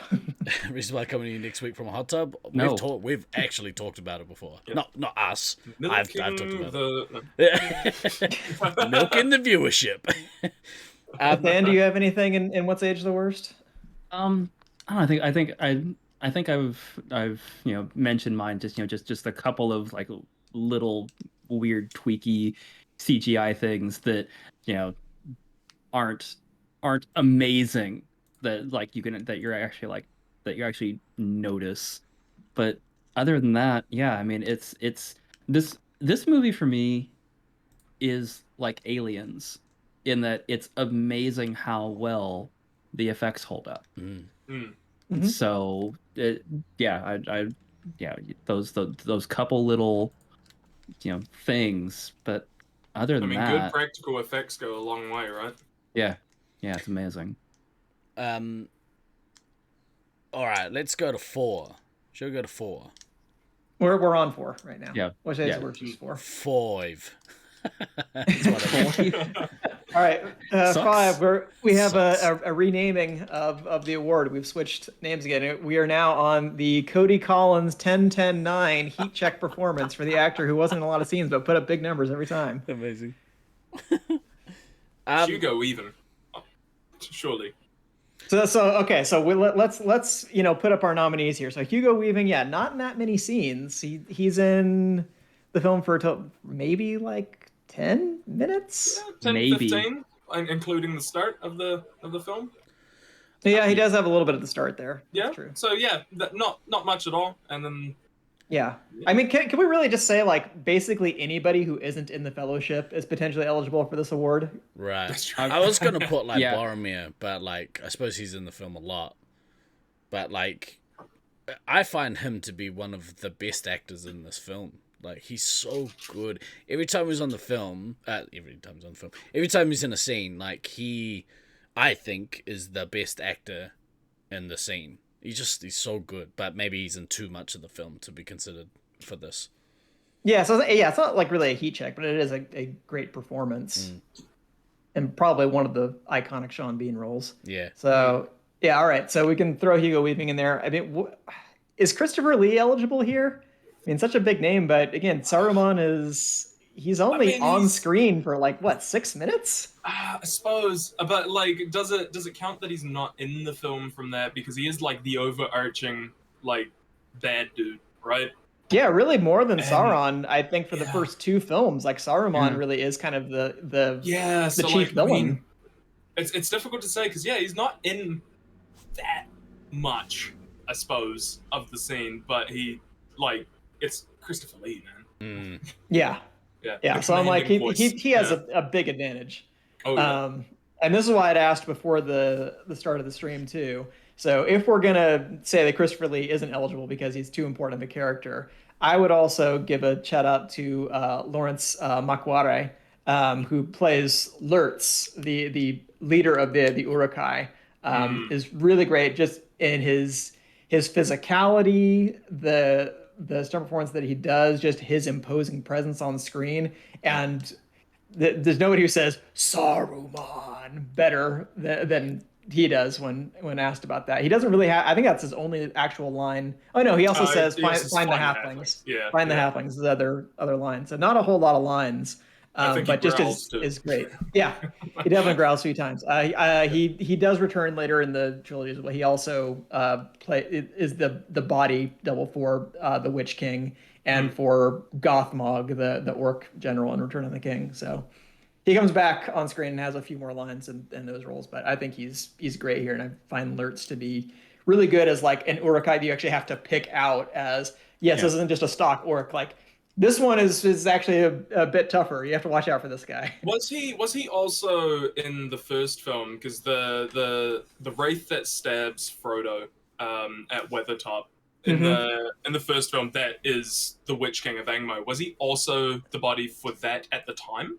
I don't actually know. I was looking for that in the research notes, did not find it if he was consistently the Witch King of Angmar at all times, but I feel like it was only in like the fight scene that he has with Eowyn that he actually does the body work when for that. the Witch King becomes large and imposing. Mm-hmm. Yeah. But I don't know 100%. Fair enough. All right. Any other nominees, Than? You gotta throw anybody else in? See, this is this is where me, being one of your students and not actually doing my homework is gonna come back and bite me. Kate Blanchett. Yeah, no, True. That's Galadriel. Yeah. Yeah, I can roll with that as an option. Thanks, Steve. I'm just gonna copy your work and take that answer. Thanks, bro. So then, who so I did really- you have for this? On like in all seriousness, like I think Hugo Weaving. I mean, the joke and everything. God Christopher Lee is Christopher Lee, and I mean, come on, him being able to, when Peter Jackson was saying, oh, you're gonna get stabbed in the back and make the sound, and him going, actually no, if you stab somebody like that, they're going to make this sound instead because he had a very interesting past. That's that sort of stuff is just fucking amazing. Oh, but I think not that interesting. It was war. That's what you did. Well, you I killed know, people. but still, but I think specifically for this movie, I think Hugo Weaving would be my vote. Sounds like we got 2 votes for Hugo Weaving, so I guess he gets our first 10-10-9 award. I do want like a special nomination, just for like the most minor of characters. But David Weatherly as Baileman Butterbur, who was the innkeeper at Bree, awesome. Gotta Some say, nice, cozy, Jolly man. hobbit-sized rooms. Yeah, he's a simple man, and he's pleasant for them to be around. Brilliant. That's my special nomination. David Weatherly. Oh yeah, Baileman Butterbur. Oh yeah, me. The innkeeper at the Prancing Pony. Mm-hmm. Okay, 6. The Chair Throwers Overacting Award for the actor who dialed it up to 100 and beyond. Speaking of throwing chairs, new animated chair throw emote in chat. Let me see him. Throw in them chairs. Throw in them chairs. I don't know. I mean, I feel like Sean Bean in some points did really crank up the acting for it, but I don't know if it was overacting, considering it was still like good, like it fit. So does that really count as the overacting? I don't know. Kate Blanchett. Yeah, here's my thing. Yeah, my pick would be what I just call photo negative Galadriel. Yeah. Oh, Okay. yeah, that's Yeah. fair. And then Yeah. this not entirely Kate Blanchett's fault. She's a great actress, but the other choices, like in the Mirror of Galadriel scene, have never really worked for me. I think that's partly a Peter Jackson decision also to do the whole color reversal and like overlay multiple voices as she's saying that thing. Um, but I have never cared for it. It takes me out of the moment. It just is weird and off-putting. And Frodo's face is perfect in that because he's just kind of sitting there like, The fuck? I think I had what's to- happening now? Yeah, I had to have the talk with BC last night about that. Is that like she's not actually an evil character at all, and the way Right. that they portray her during that makes her seem incredibly like double-sided and evil, which is very much the opposite because she is, if anything, one of the goodest goods that existed at the time. So it is a little bit confusing in the film. Wow. Yeah, and it wasn't any better when they tried to shoehorn that into the Hobbit either, because that just made her look like she was the girl from The Ring, like crawling out of the well. Yeah. I didn't know that was a thing until Frosty had said it. That like I just assumed she's a witch, so she must do good and bad things. Like she must kind of be half in, half out. But based on that whole scene, because the scene's like terrifying. But no, she's actually super powerful lady of light, one of the first elves, and she was around during the creation of the two light trees and stuff like that. Is very deep lore to that one, and I think they portrayed her. She's super old. Yeah, they portrayed her pretty poorly. Which is sad, but tis what it is. Yeah, like I understand what Jackson's going for there in trying to bring forward the idea that she's not bad, but the ring will ultimately corrupt anybody, and because she is so powerful, like this is a vision of what could be. She could be this really scary kind of being if she took the ring, but yeah, I don't think that it necessarily translates real well. And Steve, it sounds like that wasn't really the impression you got from the scene, and yeah, I don't know, that just didn't work. So that's my pick on that one. Speaking of the corruption of the ring thing, this was also a fun one to talk BC through when Gandalf denies taking the ring from Frodo to do it. Is that in the hands of Gandalf, if he did get that ring because of what he is, would make him even worse than what Sauron currently is if he got the ring, because he's not diminished in such a way. Little fact. Since they're from the same order of being, they're both Maiar. Yeah, same. The Balrog is actually the same sort of spirit, or whatever you want to call it, as Gandalf is. Yeah, heavy hitters up there. Yeah, you guys should do, just as a thought, you guys should do a full like commentary track for these films, for the whole trilogy. Like just sit in the room, like do running commentary for the films. It'd be great. Do we just want to just go into that off the back of this podcast? Maybe. I'd love to do it, but some dudes on Reddit would just tear us up afterwards. I guess. They can get fucked. Actually, if you read this bit in the Silmarillion, they can get fucked. I bet we'll be endorsed by Stephen Colbert. It'll be great. Yeah, I'm not allowed back to the Silmarillion anymore. They won't let me in. So, Kate Blanchett. Dark Galadriel. Fan any additions? No.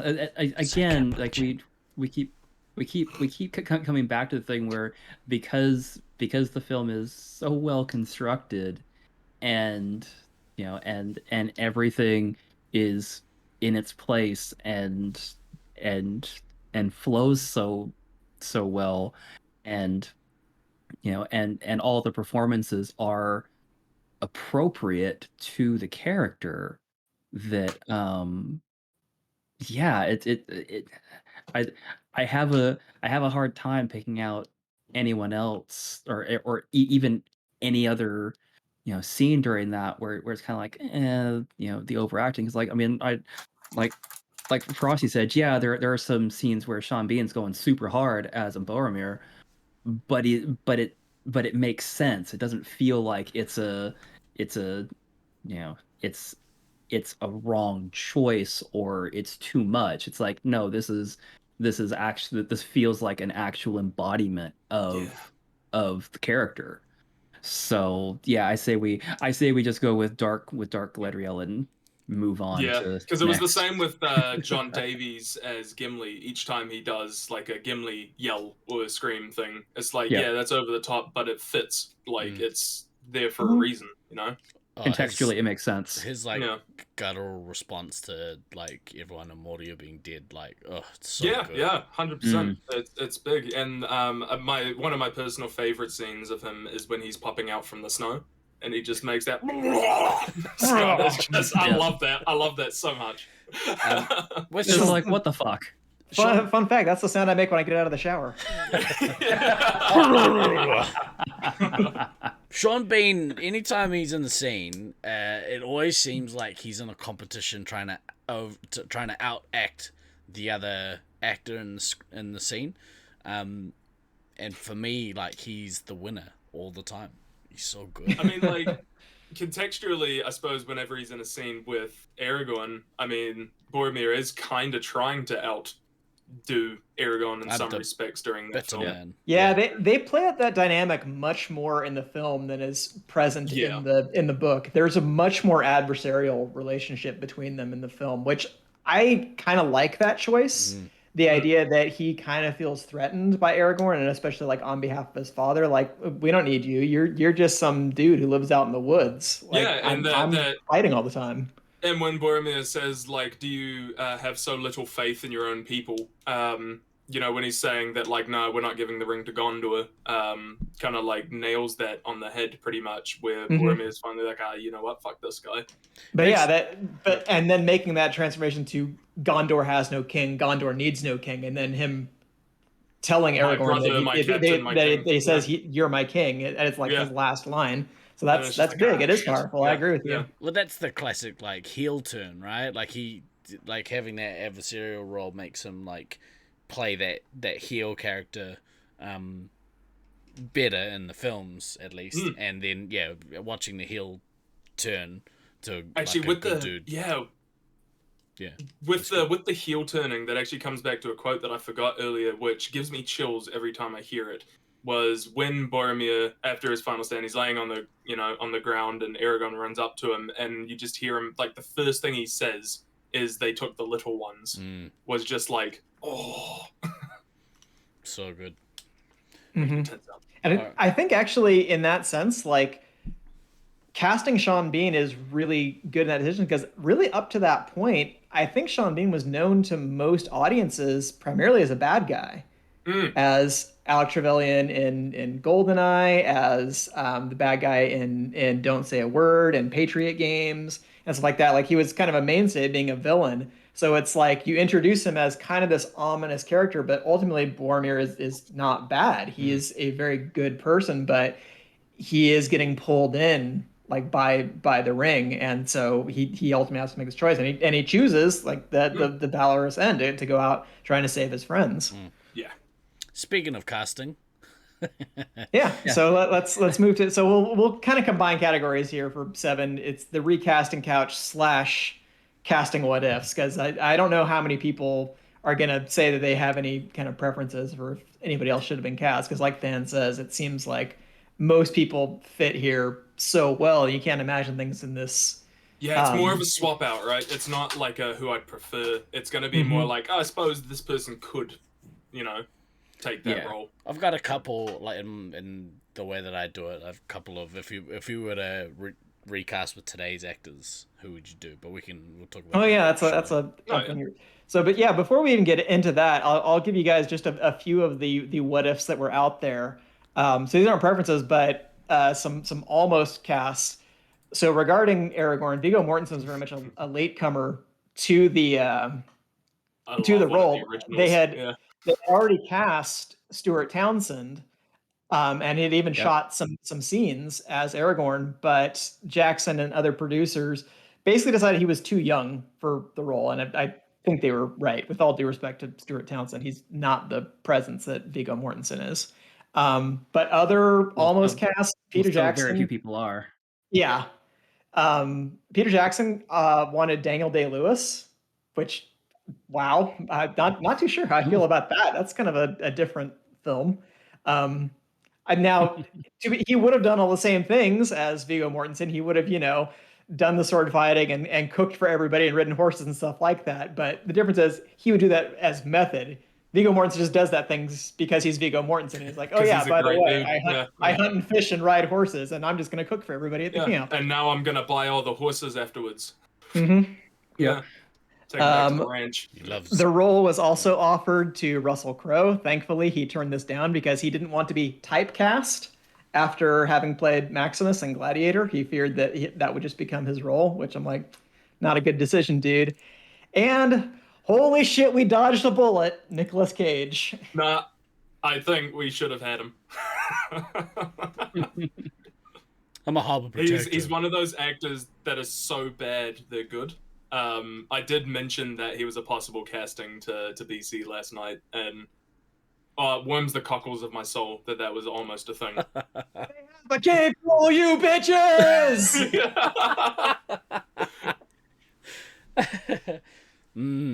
Yeah, I don't know. I couldn't. Has he done? Has he been like fantasy films? Yeah. The Witch one, right? He has. Yeah, what's it called? Season of the Witch? Season of the Witch. Like yeah. Ghost Rider. Ghost Rider. I never saw Ghost Rider, but I heard it was shit ass.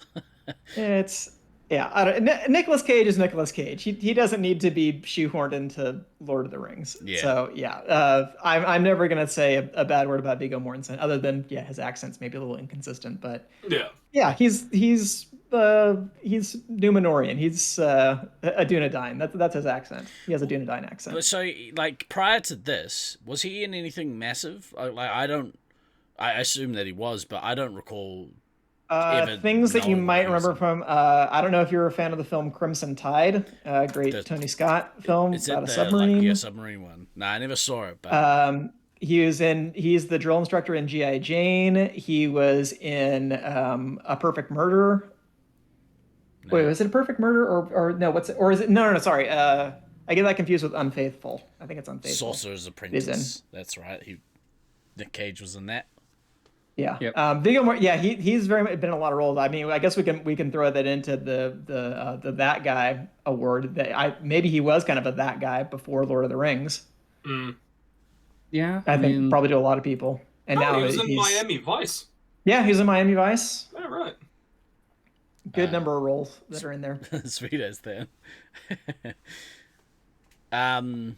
Okay, so do you want to was any other like Sean Connery was originally offered the role of Gandalf, but he said he, quote, didn't understand the story.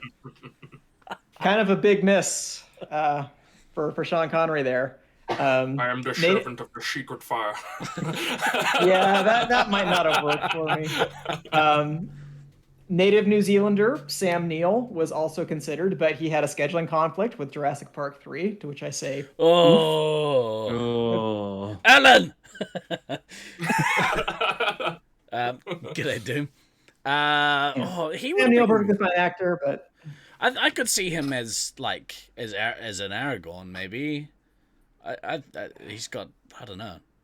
I could see Stuart Townsend too young. I almost feel like Sam Neill, even in 2001. I don't know. I feel like he might have been too old. Yeah.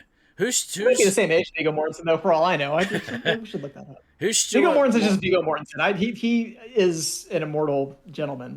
That's true. It's just on his business card. Viggo Mortensen, immortal gentleman. Yes, I am secretly 87 years old. Here's a horse. Who was the other person you're saying? Scott someone. No, Stuart someone. For Stuart Townsend? Yeah, who was originally cast? Who was that? He's been in other stuff. Hang on, I'll Google it. I'll Google. Yeah, he is very much second tier. Like that, this would have been a huge break for him. I feel bad for him in some ways, but also not that bad because we need Viggo Mortensen in this role. I'm sorry. There is no other Aragorn. He was the vampire Lestat. Oh, yeah, and Queen of the Damned. Queen of the Damned, yeah. I like him. Mm-hmm. Yeah, he's sexy. Especially with this Jonathan Davis's voice. Oof. Hot. This is maybe an unpopular opinion. I would have liked to see someone else in the Legolas role. Get out. Orlando Bloom is very pretty, as Frosty said, but he's just bad. Like, he's not a good actor. He's the Kristen Stewart of Lord of the Rings. He could. I feel like that's kind of shots fired at Kristen Stewart. She's the same. Like, they're both kind of blank slates. They're the default character. When you do create a character, they are the default skins for that. Yeah, just keep default settings. Yeah, it's fine. That's pretty good. But yeah, I just not in this, not in Troy, not in Pirates of the Caribbean. He just is. He's very flat. He's got a nice face. The ladies love him, but he has no dramatic chops. I'm sorry. I will never get over his. I could have put this in the overacting award, but this isn't like overacting. It's just bad acting. His reading of "A shadow and a threat has been growing in my mind. Something draws near. I can feel it." Like there's never been like a more dramatic line with such hollowness. Like I'm always expecting Aragorn to just like turn to him and just say, "Cool story, bro." That is the only way I can describe. I don't know. I would have considered casting maybe like an older, somewhat more established actor here with a little bit more gravitas. That's just my personal take on that. Sean Connery. Sean Connery as Legolas. Legolas. That would have been a completely different thing. Legolas. Legolas. That's the thing. This is the only film I've really liked Orlando Bloom in. is this trilogy.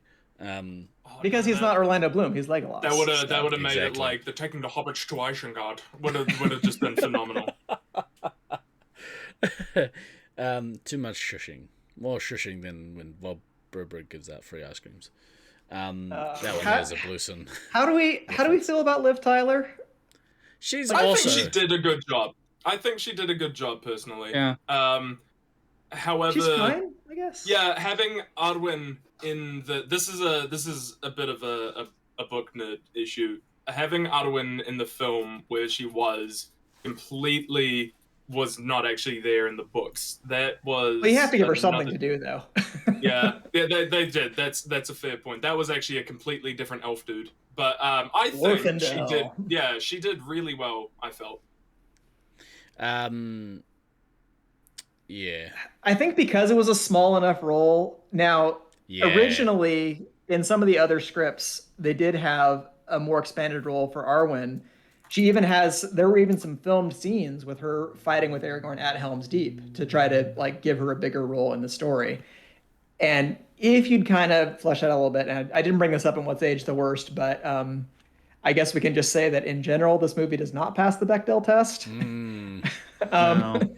No, it does not.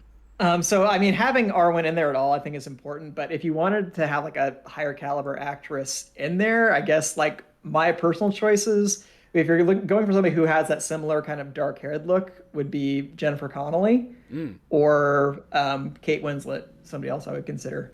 But if that happened, Teenage DK might have needed to get hosed down. You had kind of a crush on both those actresses. There might have been some hosing down. That's all right. Beautiful. Cool off. That's all right. I have some. Give us your modern cast, Steve. I want to hear this. So I only have a couple. So I would.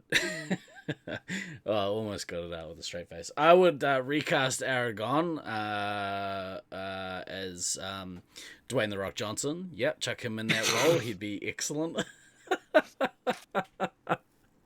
Gandalf, I'd probably put Yao Ming in there. Have Yao Ming play Gandalf. It'd be a great Treebeard. You're ruining the movie, Steve! Um, That's accurate. but actually, the one that I seriously had, I would recast Frodo using Tom Holland. I'd put him in that role. I think he would be awesome as Today, Frodo. yeah. I almost think of him as more like a Sam though. He's the more excitable, or maybe Pippin. I don't know. Put him as yeah. I was about to say either Pippin or Merry. One of those two. But would be great. his acting chops though, like. Oh yeah. So good. Timothy Chalamet, but as Frodo or Legolas.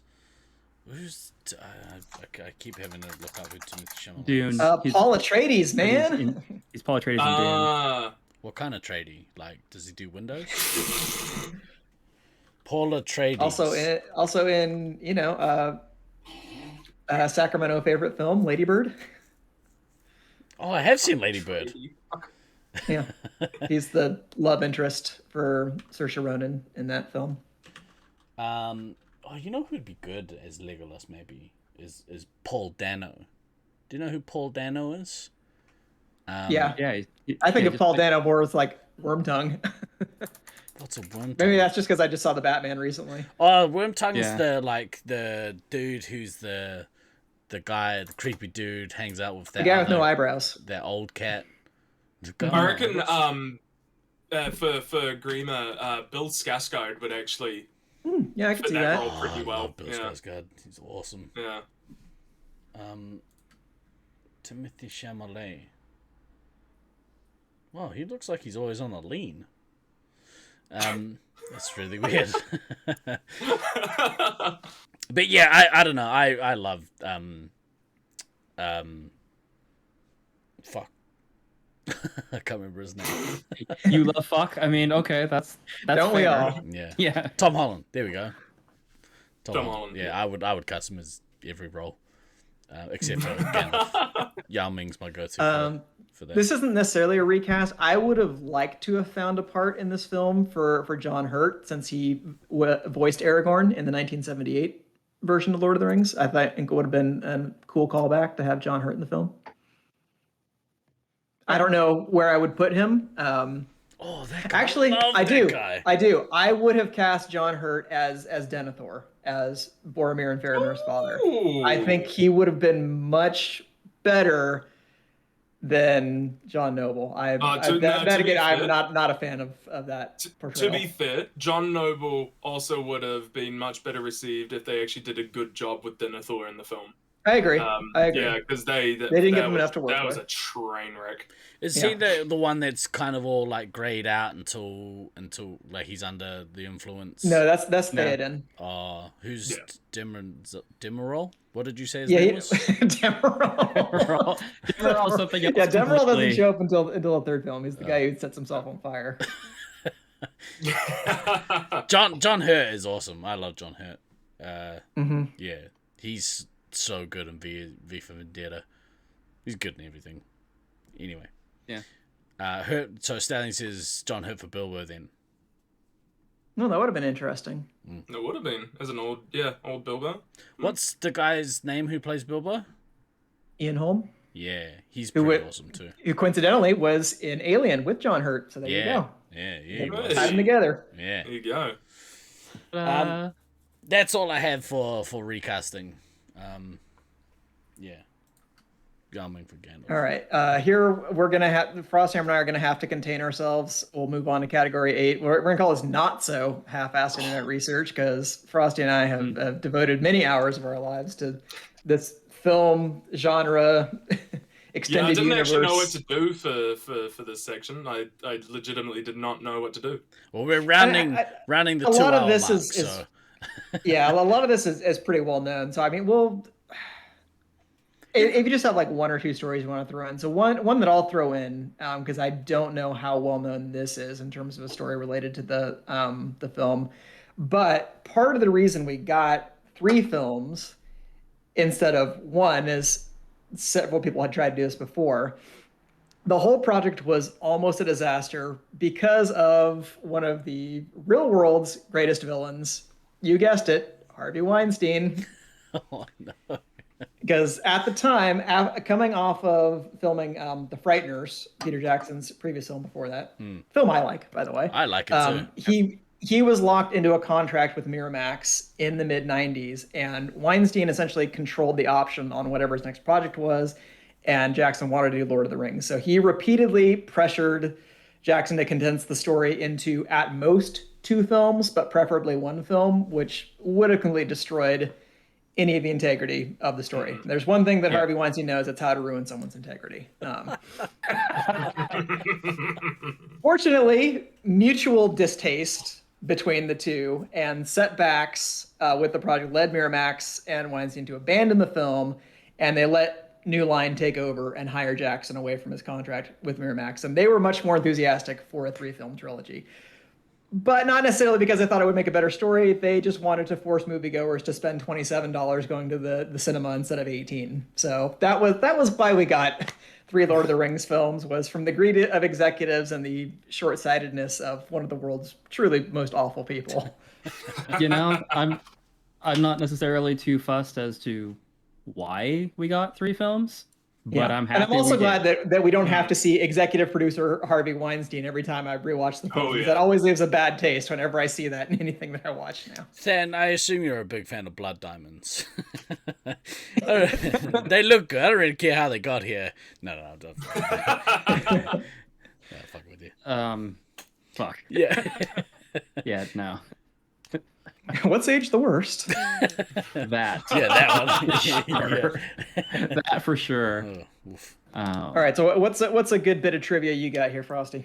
One of my favorite bits would be the fact that Sean Bean, because he's deathly afraid of flying, would never actually take the helicopter when they film mountain scenes. He would get up 2 to 3 to 4 hours sometimes earlier in full costume and travel up the mountain, and he'd meet them up there when he got there. Could you imagine before filming, which is being on a scenic flight, like a scenic helicopter flight of the area? Oh, there's Sean Bean. Yeah. You guys can see that, right? Wow, New Zealand's a magical place. To be fair, if I'd been killed on screen as many times as Sean Bean, I might be afraid to get in a helicopter. That's exactly one of these days it's going to happen for real. I knew this is how it would end for me. Yeah, that's definitely one of my favorite bits. I've got to say, because I am fully on board with them. I hate flying. I absolutely do, and I would do the same thing. So I'm gonna go ahead and I hate to speak for you, Than, but I don't have anything for this part.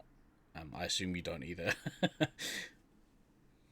I mean, there's the super obvious one with Vigo breaking his toe when he kicks the orc helmet, and his scream of frustration is an actual scream of pain, and da da da da da da. Was that in this film though, or was that in? That's not until the second film. No, that's not until the second. But yeah, still. but I mean that's still like one of the like coolest things across kind of. Well, related to that, something that does happen in this film, though, is that during the fight with Lurtz, when he has the dagger thrown at his face and he knocks it out of the way, that was not scripted either. He wasn't supposed to throw the dagger at that point, and it almost hit him in the face, and he knocked it out of the way with his sword. Yeah. So that's another. I told you, this guy's just a badass. Actually, another fun one was Gandalf when he hits his head in Bag End. Was not scripted, but he just went along with the filming. Oh, really? That's awesome. And that sound is so perfect too. Like I'm like that. It was great. Yeah, that's just a natural sound that comes out of you. Oh! Yeah, and that made it so perfect old man McKellen voice. And it just fits so well. So yeah, that was an accident. But they kept it in because amazing. The best acting is often not acting. Funny how that works. So I guess we'll get into another. This was something interesting that I delved into in the last week because I mean everybody knows about how influential this was just on New Zealand and tourism and becoming the symbol of the country. So I wanted to kind of delve into. I'm like, okay, well, how much did Lord of the Rings and like Lord of the Rings inspired tourism actually affect like the New Zealand economy and things like that? And when I delved into it, it's more controversial than I initially thought. By some estimates, interest in New Zealand increased significantly in the first decade of the 2000s, so after Lord of the Rings came out. But, I mean, again, I'm an academic. Correlation isn't causation. And 2 of the actual studies that I looked at suggested the film's direct impact on tourism, like how many people actually came to New Zealand because they're like, oh, that's where Lord of the Rings is filmed. I want to go there. They estimated that it actually amounts to less than 1% of all New Zealand tourism dollars. Wow. Another article suggested a figure of about $630 million a year annually related to Lord of the Rings and The Hobbit related tourism. But given that New Zealand generates about $62 million in tourism per day, that isn't quite as significant as it sounds. Shit. So I bet you guys do okay on the tourism dollars, apparently. Not during COVID. Yeah, I imagine that's been a bit of a setback. We had to rely on Queenstown's GDP to get us through. The Waikato's like, people don't want to come here. Like, nah, you're good, Waikato. You're good. Another piece that I read had suggested that, well, sure, if you only look at direct impacts, like how many people said, like, oh, well, I want to go to New Zealand to see where they filmed Lord of the Rings, that's one thing. But there may also be indirect impacts, like the number of feature film productions that have shot in New Zealand have increased significantly since 2001, which may be partly attributable to the film's stunning visuals, box office success, that kind of stuff. And I also was discovering in my reading that the project was not without controversy even at the time, especially from local and environmental advocates had real concerns about the impacts of filming in areas in and around New Zealand's national parks and other kind of wild spaces and things like that, because they are very picturesque and they wanted to keep them that way. There was Because why wouldn't you want to keep them that way? Yeah, it's a pretty nice country. Jen says my town stinks, so I don't know why people won't like coming here. Poor Rotorua. Very smelly. Smelly. That's the one that smells like sulfur all the time? Yeah. Yeah. What worms are for? It's what? Gummy worms are for. That was the trick that I always used to do when I went there. I'd have gummy worms and basically be sucking on them while I was walking around, because then you've got that hitting your taste buds instead of the sulfur, so you're not. They got weed in them? Not in this country, my friend. Well, maybe in this country. I thought you were like jamming them in your nose as like plugs, and like walking around like. No, that was the I was gummy curious bears. about it. I'm like, where is he going with this? Yeah. I want to hear. That was the gummy bears. Than the colourful walrus.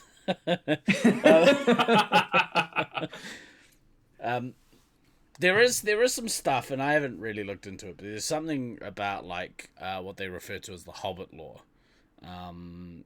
I don't know a lot about it, but yeah, there was some sort of some sort of legislation around like how movie companies don't like pay a whole lot to produce here or something. I don't know. I can't remember what it was about. Look it up, kids. Hobbit law. You're welcome.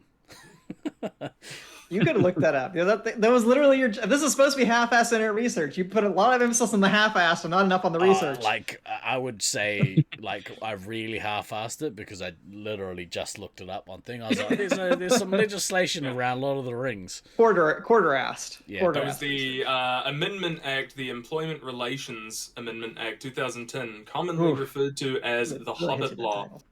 Means film production workers are independent contractors unless they are party to a written employment agreement that states they are employees. I don't know what that means, but there you go.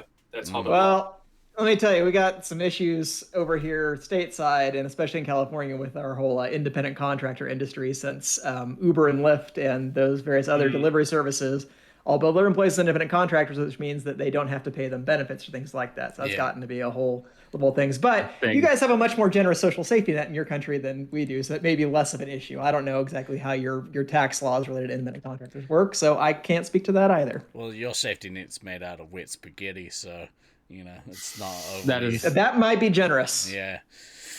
Yeah. Lindsay And Ellis it gets does... worse depending upon what state you're in. True. Hence the move. Lindsay Ellis on Yeah. YouTube does a great 3-part series on The Hobbit and covers that in detail. It means that as default, you're a contractor and therefore have limited employment rights. Yeah, it's like the dark side of what's sort of come out of. Like I said earlier, it seemed like almost everyone was employed by, by the film over or by the trilogy. And then The again, Hobbit the industrial Hobbit. complex. Yeah, exactly right. Yeah, so like, yeah, it had like big repercussions. But whatever, that's a Yep. show for a different podcast. We're All right. Levity here. Probably unanswerable questions. Number 9. Try me. All right. Yeah. So I was gonna say. So Frosty, do you want to tackle the whole why didn't they just have the Eagles fly them to Mordor question? Right. So I did mention this slightly to BC last night with the whole whispering to the moth and the eagle showing up, right?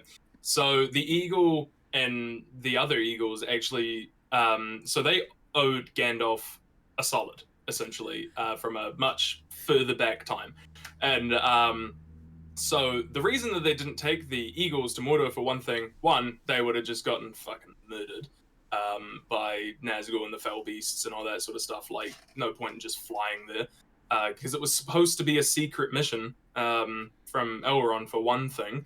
The other, the eagles didn't owe them shit and wouldn't have done it. Like, You just use Eagles you want, bro. Yeah, the Eagles literally at the time didn't give a single flying crap about the ring because they were just like, it's not in my area of the country, whatever. And it was the same thing with with Tom Bombadil, another lot of lore in there. They would have more than likely not cared about the ring or forgotten about it, because it was just it wasn't an important thing to them. So even if they did ask to just fly them to Mordor, they would have probably been like, nah, I'm going to go beat up a dragon or something. Even if you go with this vision that I don't particularly care for of Sauron as a literal giant eyeball, you're like flying right at eyeball height right there. You don't want to be doing that. Exactly. That's Over the mountains, eyeball height. What's it going to do? Blink at you? Blind you. Swear at you in Morse code? So I mean, there was that, and more off screen, they did actually have Balrogs in their ranks of military for Mordor, which could have just flown and fucked up the Eagles. So that's another assuming thing. that Balrogs have wings, Yeah, which is another controversial part of the lore. Yeah, there is that argument too. But yeah, it would have been, there was no point in them flying to Mordor. That would have been useless. Plus, we wouldn't have gotten a 6th story. Yeah, that's right. Yeah. That's really point A is, well, then there's no story. It's like anything else. Why did they let the other 2 hobbits go with the Fellowship? Good for morale. Really, though? Pretty much. Yeah.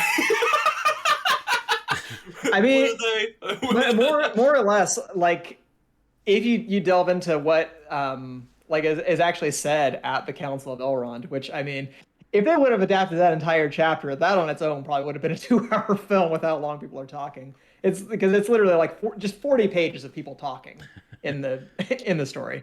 But essentially, Elrond and the other elves are just talking about the hobbits, and they're just like, wow, these guys are seriously impressive. Bilbo's awesome. Frodo got the ring here. They both managed to resist the corruption of the ring. So there is something that's just innately cool about these hobbits, that they are resistant to this kind of strain of evil. So maybe we send more. They'll kind of keep Frodo's spirits up and kind of keep him away from sort of the temptations of the ring. Yeah, So the thing the was, other one, they're already here. Let's go ahead, send them. No problem. The other one was that it fit as almost a prophetical way, 9 against 9, because there were 9 wraiths, and then when the Fellowship added to 9, they were like, sick. Yeah, but that's good for lore, but not good for practicality, because that's oh, absolutely not. But nobody else wanted to go. So yeah, but that's the same as I'm going to the shop, and then all the kids are like, oh, I'm coming to the shop too. You're like, oh fuck, and then it just takes so much longer because kids have tiny 100%. legs, and they're always making heaps of noise, and so that's what I'm saying. So be like, oh, we're coming too. And that's when one of the big people should have been like, "How about you stay here? We'll voice chat with them every couple of days, okay? We'll jump on Discord. We'll jump on the Plantier and we'll chat. Yeah, you guys can be in the group chat, but like you can't go on the actual trip, okay? That's all I have. What DK and I said pretty much sums it up though as an answer. Yes. God, we thought they were cool, so I guess they can come. Yeah. Oh no, that's cool. Way back in chat, we had a question from Boneyards that already answered about what happened to the 7 dwarven rings, and I had come up with the answer that 4 of them were eaten by dragons or otherwise lost. 2 of them were recovered by Sauron. 1 was still held by Thror, the grandfather of Thorin Oakenshield, and passed to his son Thrain, but Thrain was also captured by Sauron's forces, so presumably the ring also passed back into his possession about that time as well. So there you go. Yeah. That's the fate of the 7 dwarf rings. Yeah, a fun fact about the dwarves as well was Sauron made an oopsie and didn't realize that the dwarves, when he tried to corrupt them with the rings, were like, "Nah, we like our shiny stones more." So he's Much like Steve, they like their toys. Yeah, they the only ones that got pretty much completely diddle handled by Sauron with the rings were the men. That was about it. The dwarves were like, nah, like Mithril. Humans, man, can't trust them. Can't trust them. Can't live with them. Can't We're not take that them to the great. shop. We're not that great. So why were the rings forged in the first place? Do you want to answer, DK, or should I? You're the guest. You can start it off. Why not? So essentially, going real back far into the lore. So if you've got tiers of like spirits, right? You have regular spirit sort of things. Then you go up and you've got the Maya, which are things like Gandalf, the Balrog, Saruman, all that. Then it goes up another one, and you've got entities like Sauron, and there's a bunch of others that I'm not gonna bother pronouncing and whatnot. And Sauron was one of these greater entities, and he decided that no, screw the god of this world. I want to do my own stuff here and make things and whatnot, just in a different image. And then when that didn't quite go to plan, and the other higher gods and whatnot made things like elves, dwarves, men, blah blah blah, Sauron started hatching this genius plan to corrupt things with his own will. And to come across as a nice guy first, he forged essentially pretty jewelry, because one of his powers as this being was he was actually just a fantastic blacksmith, essentially, and very dominating. So he forged the jewelry, gave it to them as party gifts, essentially, and he's like, "Here, take it. These are sick, and they'll give you good powers, long life, all that sort of stuff, and I definitely won't come back and take them away." And then once he did that for all of them, he made the One Ring, which is what so each of the other rings had a little bit of his will, a little bit of his life in each of them. And then when he forged the One Ring that had all of his dominating will in it, what the ring was supposed to do is dominate life and corrupt everybody else that had one of these rings first. But it didn't quite go to plan. Like I said, elves were pure as shit, saw it coming from a mile away. Dwarves were just like, nah, Mithril's cool. But the men were like, yes, please. Right. And then got corrupted over time, became wraiths, blah, blah, blah, lost their corporeal form. So it was essentially he forged them as a sneaky gift, essentially to, yeah, like a Trojan horse. One of those things that comes with strings attached. Yeah, it was like a Trojan horse. Yeah. And I mean, slight note on that, technically speaking, the 3 elven rings were forged by Celebrimbor, who was the elvish ringsmith, without the aid of Sauron. So that's why they did not immediately corrupt the elves, is that they weren't under the dominance of the one to the same degree. But having still been made with the same techniques that Sauron had taught them, like eventually they feared that it would kind of corrupt them and their works and things like that. But the other main purpose of like the elves' rings, much as like the dwarves like their shiny stuff, what the elves really wanted to do was like preserve stuff against the ravages of time, because they are immortal, but they see the decay and everything else. So they wanted to be able to preserve things like Rivendell and Lothlorien and keep them like safe from the ravages of time and things like that. So that's what they used their rings for, rather than trying to dominate and take control of things, which is essentially what men wanted and why they get so easily turned into ring wraiths and things like that. Oh, I could listen to you guys talk about this shit all day. It's so good. No, I mean, and even Sauron is himself a pale echo of like a greater evil, named Melkor or Morgoth, who was sort of his lord and master in the First Age. Did you say Milka? So I think Than's lost the ability to converse with us. Yeah. Oh no. he cannot yet take physical form, but his spirit has lost none of its potency. Hang on. Let's Uh-oh. Scene's weird. let's go here.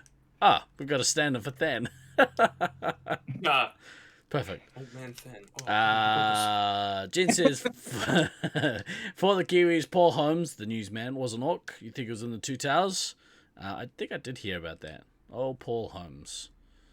He said some casually racist shit. He said some stuff. Oh, he did say some stuff. At a point. He was in that generation of harmless racism. Oh yeah. Before it got such a bad name. Yeah. Well, he back. It was old style racism. You're still Than for now. There we go. Is he back? Yeah. Okay, good thing you're back in time for a question that I wanted to ask you and ask everybody else here, which is this is maybe an answerable question. Is this the best of the 3 films in the trilogy? Ooh, that is. I'm just gonna make noises and buy myself time to think about this because, Jesus. So I think there is a good argument to be made that this is the best of the 3 movies, in as much as I think that this one, because the scope is narrower and a little more focused on, on the 9. I mean, it's all focused on the 9 in various ways, shapes, and forms throughout, obviously. But I feel like this one is kind of the most intimate view into all of it. Everything else as you go. I mean, there's obviously the escalations that happen with regards to, your end of movie scenes get bigger and bigger and bigger as that goes. And that's not to say that Two Towers and Return of the King don't have, some great character moments and all of that. But I feel like there is a level of intimacy with this film that you don't get in The Two Towers or Return of the King. And then there is also kind of the secondary thing as well, that I mean, it's kind of like a lot of things. Like this was the first, it's kind of like, first love, first this, first that, first whatever. Like First milking. First milking. Yes. Yes. Like you're always going to have, slightly more romanticized memories with regards to, this film within the trilogy structure, because going back to something that we said at the beginning, like, this was, the kind of reintroduction of fantasy into mainstream movies again. And I don't think I think we now take for granted everything that we have as a result of this trilogy. Because, I mean, let's face it, like, if this trilogy bombs, if it is not this just amazingly crafted piece of of cinema.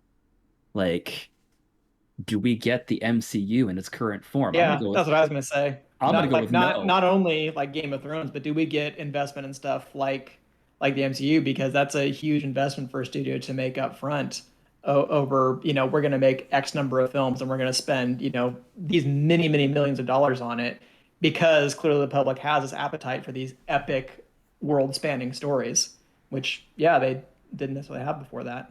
Yeah. So obviously, so I went way more meta with that answer. But yeah, no, I do think that the Fe- Fellowship. I think Fellowship is actually my favorite of the three.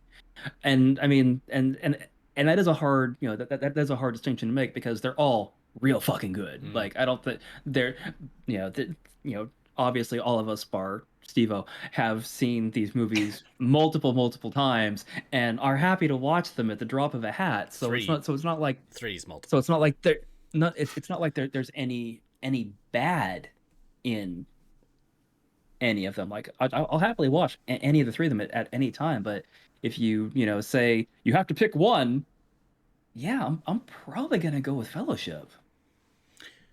It's an interesting take because I think from like the layman perspective, or the non fantasy enthusiast, I think like as a standalone movie, like this one would probably not hold the interest of somebody who wasn't into fantasy for as long as say like Return of the King, because like that film from memory, and it's been a while, and I might reserve the right to change my opinion once I rewatch it, but that film had a lot of action beats. Same with Two Towers from memory. A lot of action beats. So they Return of the King is definitely pretty action packed. it's just the one. Oh, guts. Thank you. Sorry, I'm sorting out getting some warmer options for my feet. It's very cold here. Just put on your hairy hobbit feet, bro. That'll be fine. Thank you. But yeah, like I from memory remember liking the third one more personally. Cheers. All right, Frosty, what say you? Oh man, it's I've been Cold dreading enough. it coming to me, because it's really difficult for me to answer that. Probably as far as the film that I've seen the most, I'm gonna say Return of the King, just because it is by far the one that I watched most as a kid, because I think the extended from memory was the longest of them, so it allowed me It is. to have that comfortability to fall to sleep too. And just in case I woke up after that, I knew the film was still on and I could fall asleep again. But it's torn between the Two Towers and Return of the King for me. Don't get me wrong, definitely absolutely not love Fellowship. Yeah, Okay. love Fellowship to pieces, but I just love all of these films so much. I think Two Towers for me was brilliant because it introduced things like the Ints. There were, you're getting even higher fantasy here with talking tree shepherds, man. That's I'm in a fantastic. tree. Thanks, PC. I've been waiting like 24 hours to use that one.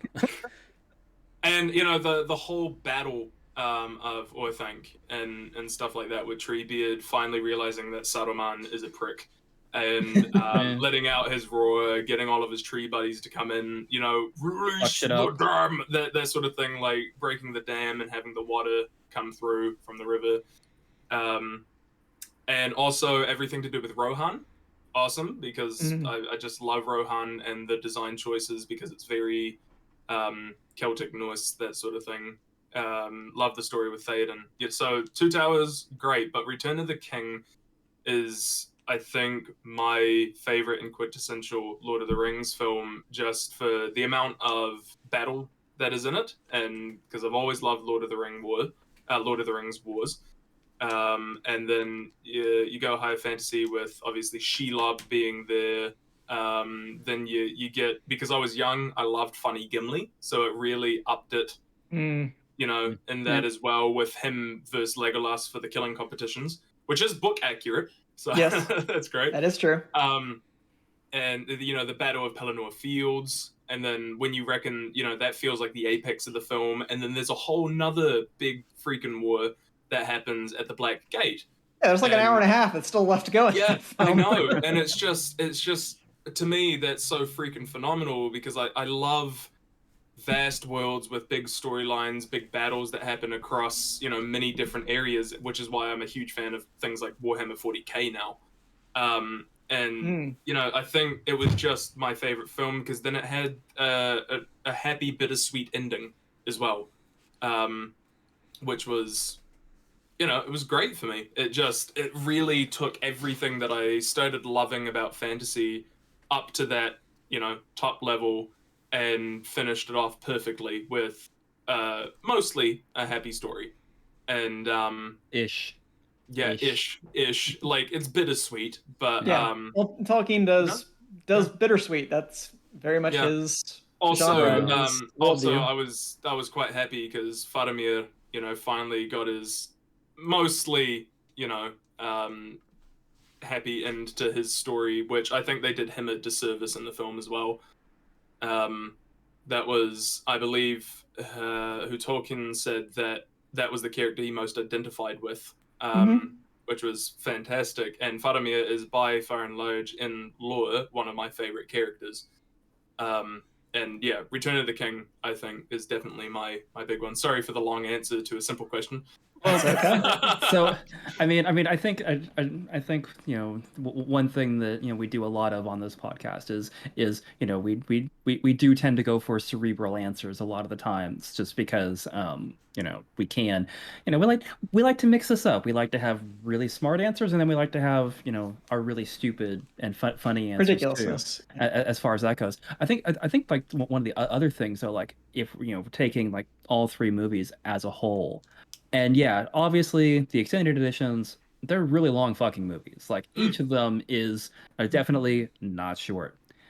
However, they never it never feels like a slog, which is the other reason that for me it's hard to pick. Like, you know, they're like all kind of like right neck and neck with each other as far as, you know, overall quality. It's like, yeah, okay, this movie is 3.5 hours, this movie is 4 hours, but it doesn't feel like 3.5 or 4 hours when you're watching them. It just feels like it just feels good, as opposed to something like that I just wasted 4 hours of my life on, the Snyder Cut of Justice League. If you haven't bothered with that, I'm gonna tell you right now, don't fucking bother. Like, it is 4 hours that feels like 8. Well, I don't like smashing my hand with a hammer, so no, I did not opt for watching. Yeah, no, I'm, but I use that as, you know, as in the contrast, because the Snyder Cut of Justice League is a 4-hour movie that, again, feels like 8. I mean, like, I have an annual rewatching of Lord of the Rings, but all three of them together in one day, and I don't think any other, like, trio of films or however many films have ever made me want to do that. The original 3 Star Wars, I've definitely done that. Fair, even with those, I don't think I've like, I've definitely watched back-to-back Star Wars, but I don't think I've ever sat out and be like, you know what I'm doing today is watching a complete, like, 12 hours of films, and I'm gonna love every second of it. I don't even want to get up to pee. Well, it's like, so what one of the things that I have this a very clear memory of, you know, us doing with all the Auckland lasers people, this would have been like 05, 06 or something. Like, we literally got like almost everybody. We went over to Lone Soul's grandparents' house because they had like the largest house. Not Steve-O, because Steve-O. And we basically we did the full extended edition marathon Wrong with side. with like it was literally like 10 or 15 Auckland laser people, and it was fucking incredible.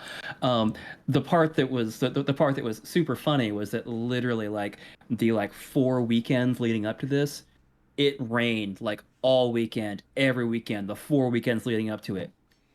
The one weekend that like we're inside for fucking like 12 12 plus hours. It hours was a great day. watching movies, It was it so was sunny. the fucking gorgeous day. It was like the most mint day ever, and all of us are kind of like, well, that tracks. And so We already said we were gonna do it. we're gonna do it, and we do it, and then literally like the next like 2 weekends after, it pissed down rain again as well. So literally we picked like the one weekend in like the space of like 2 months where the weather was good to spend the entire Saturday inside watching these movies. But like again, like 12 plus hours, it didn't feel like 12 plus hours. No, just feels So, good. Yeah. Just feels good. All right. Yeah. Since I asked the question, personally, yes, it is my favorite of the three. I think some of that does have to do with what you mentioned, Than, that it is the first one. It's your entry into this world. This one has to land. It was something unlike anything that I'd seen up to that point, and said, yes, this really captured what I felt like was the spirit of the book. Um, it was especially built up for me at the time because I had just reread the book, and I was a like essentially a TA at the time for one of my previous teachers in high school, and he was teaching it to like his freshman English class because he was very excited about the film coming out. So he was like, "You guys are gonna want to go see this film, but before you do, you should read the book." So actually, like sitting down, then reading it as a class and really digging into that kind of stuff, and him bringing me in as like a side expert on like the book and things like that, and having to delve into the lore and all that. So it came at, I guess, a pretty important moment. And that, I think, it's the tightest narrative because it's essentially just keeping with the same set of characters all the way through. Whereas for Two Towers and Return of the King, not that this is bad necessarily, but you have to go back and forth between different groups about who's yeah. doing what at what time. So you have to make decisions about which part of the story you're telling at what time. And they do a good job. Again, like Frosty had said, it's not that I don't like the latter two films. I absolutely love them, and there's something that's magical about each one of them. But I think that Fellowship is ultimately my favorite of the three. I found myself resenting all of the Hobbit stuff in the next two films because they throw so much like battle at you with the other characters. You're like, go back to the act, like, as again someone who do Like, I don't want to see Merry and Pippin smoking weed. yeah, exactly. Yeah, I like. Oh, cool. We're back to the hobbits walking again. Awesome. But as someone who I think I have a better appreciation, actually, since playing a little bit of D&D, you get a better appreciation for the lore, or the lore that goes into some of this stuff. But at the time, I'm like, I just want to go back and see like those three awesome action figures like smashing up a whole army again. That's what I want. But yeah. Plus, I'd rather go out in the sunshine. Fair enough. Than. All right, we're getting down to our last few categories. So number 10, the Sven Ole Thorson That Guy Award for the actor who appears in a ton of TV and film, but most people don't know their name. They're just, hey, it's that guy from blank. Mm-hmm. I mean, this one I think is hard because I think most of the actors have become well known because of these films. I have some. But were, like, for instance, were Viggo Mortensen and Sean Bean, were they that guys before Lord of the Rings came out? I feel like both of them were. Like I think they were in that category of very well respected. Always turned in amazing performances with the things that they did, and yeah, you would go, oh yeah, no, that guy, but they weren't necessarily household names. But yeah, I kind of feel like that's almost most of this cast. Like I feel like leading into this movie, most of this cast were that guys. Maybe not Elijah Wood, because he like that was Elijah Wood. He was from Flipper. Yeah, but he was. But, I mean, he was a well-known child actor for that point. This was really his first, like, I would say, adult role. Yeah. But you understand the point that I'm making there. It's like, and then Stallion makes the comment in chat that this was Orlando Bloom's first movie. So eligible then. You can't be that guy from anything. Yeah. He's that guy from Lord of the Rings. Yeah. Pretty much. I have some. Yeah, I feel like most people would have felt like Sean Bean, like, oh, that's the bad guy from GoldenEye and Patriot games. Because I'm going to assume that not a lot of American or New Zealand audiences, for that matter, were real familiar with Sharp in 2001, which is a series in the early 90s. I feel like Lord of the Rings made his name recognizable. Like, yeah, Sean Bean is Sean Bean because beforehand, whereas beforehand it was like, oh, it's that dude. Mm-hmm. Yeah. It's a good chunk of people. Yeah. I mean, I would say, like, probably, I don't know if Hugo Weaving was a household name or people said, oh, it's Agent Smith from The Matrix. It's that guy. So yeah, maybe it was most of the people in the film fan. You make a good I mean, again, like there, I think we can go like I think the thing that you have to look at also is I don't know that there was necessarily anybody that was cast that when you looked at them in the movie, like your first thought was, oh, this 100% is this person from insert other thing here. Like I mean, maybe Sean Astin. Yeah, he's Rudy. That's Rudy. So I feel like Sean Bean was probably still pretty recognizable, whereas with Viggo Mortensen, it was like he looked very different as Aragorn. I felt. Yeah.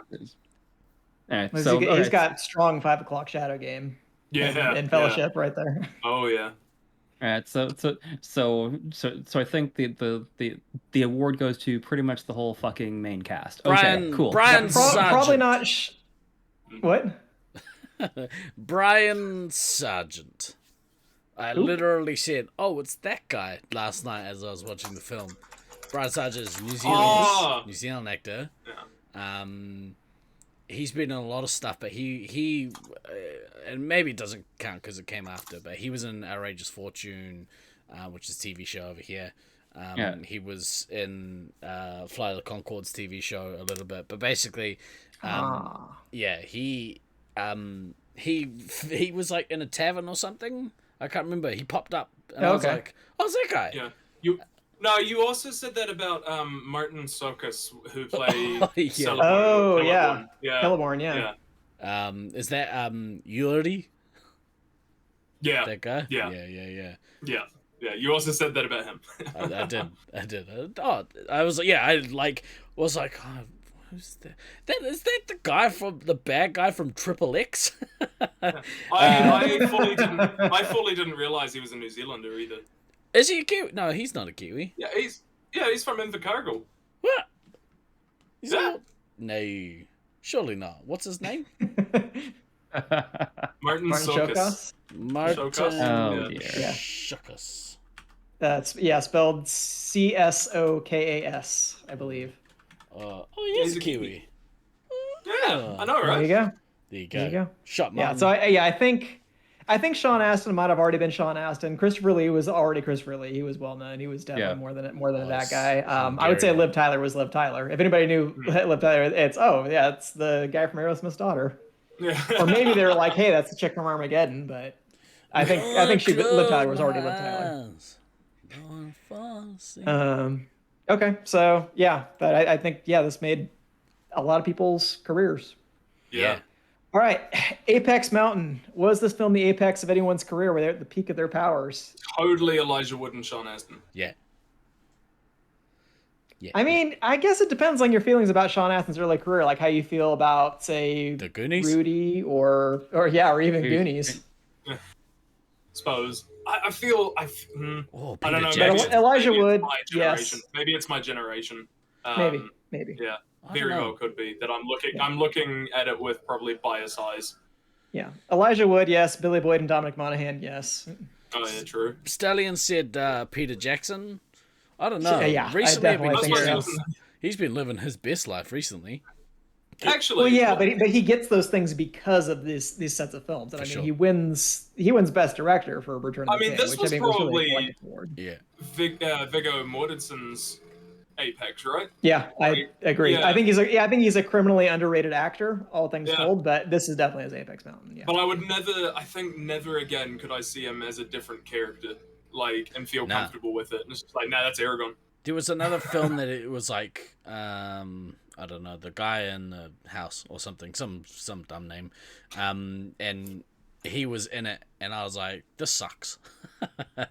I watched the film, like, I started watching the film off the back that it was him in the film, and I was like, this is dumb. Like, it's All I'll say is you get watch Crimson Tide. He's great in Crimson Tide, and that's he? a great film. You should definitely watch it. I love Crimson Tide. yeah. Sean Bean, I don't know. Maybe people say Game of Thrones for I Sean would say Bean. Game of Thrones. Yeah, but- I feel like season 1 of Game of Thrones would be his Apex Mountain. Like, I mean, yeah, this is not quite his Apex. I feel like, yeah, S1 GOT is probably Well, it. I don't know. Like, it's. I suppose as far as like how prominent of an actor he was in the film, I suppose series Game of Thrones was probably his apex. But as far as like how big a thing was, or still is, maybe. Yeah, still is. I was gonna say Game of Thrones was huge in Yeah, its it's like- heyday, but there's been very few things that cratered as quickly after they were over as Game of Thrones. Yeah. That's a Yeah. different issue. That's fair. And Stallion does make another good comment in chat about it's Apex Mountain just with a really nice easy slope down. Yeah, I mean- it doesn't mean that the rest of your career was bad by any stretch. Well, I History mean, like, of Violence was the movie. Yeah, History of Violence. yeah, I what started else watching did- it. Yuck. Dumb. what else did Sir Christopher Lee end up appearing in afterwards? Outside of like, Spy Kids. Well, you he was doing Star Wars about the same time as Yeah. this. 'Cause that was also early 2000s. that's true. Other projects he was in, Sleepy Hollow was a little before this, and that was a really small role that he had. Yeah, I'm trying to think of other stuff that he was in after Lord of the Rings and before he did Willy small Wonka. cameos for The Hobbit. Oh yeah, Was he Willy the- Wonka's dad? the dad, yeah, the dentist. Yeah. Oh, He played get a great the role in that. That was Fuck out of here, stupid goddamn movie doesn't. Oh, Willy Yeah, Wonka, it's a terrible movie, Willy but I mean, Wonka. Christopher Lee's Oh, in a one wanna terrible right, movie, no matter but what. Christopher Lee was in it, so it's like, fuck yeah. light it all on Yeah. fire and It's like, Well, I oh mean- yeah, chuck it in And the I think- dustbin. dentist.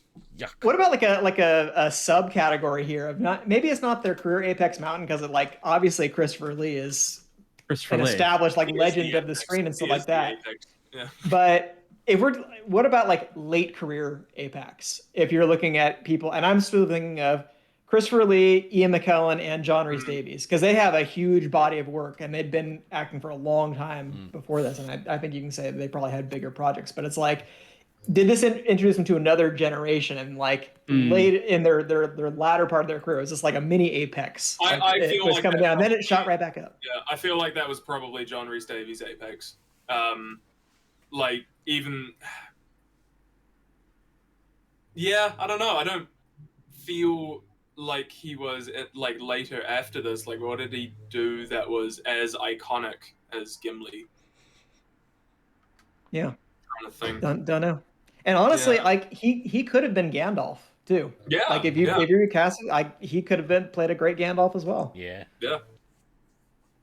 Yeah. But Ian McKellen, definitely, I feel like that was probably his apex. Even though I was saying to BC last night that Ian McKellen and Christopher Lee are just constantly at the apex of their career, no matter what. So Yeah. good. Yeah.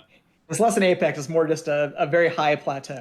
Oh yeah. It's yeah. the highest until, of plateaus. Mm. until Ian McKellen did Cats, and It's so high. Okay, It's so the apex it drops somewhere before he gets to that And it point. went right back up because it's like, it's still Ian McKellen. their plateau is so high that the old dude from Up keeps trying to land his house on it. That's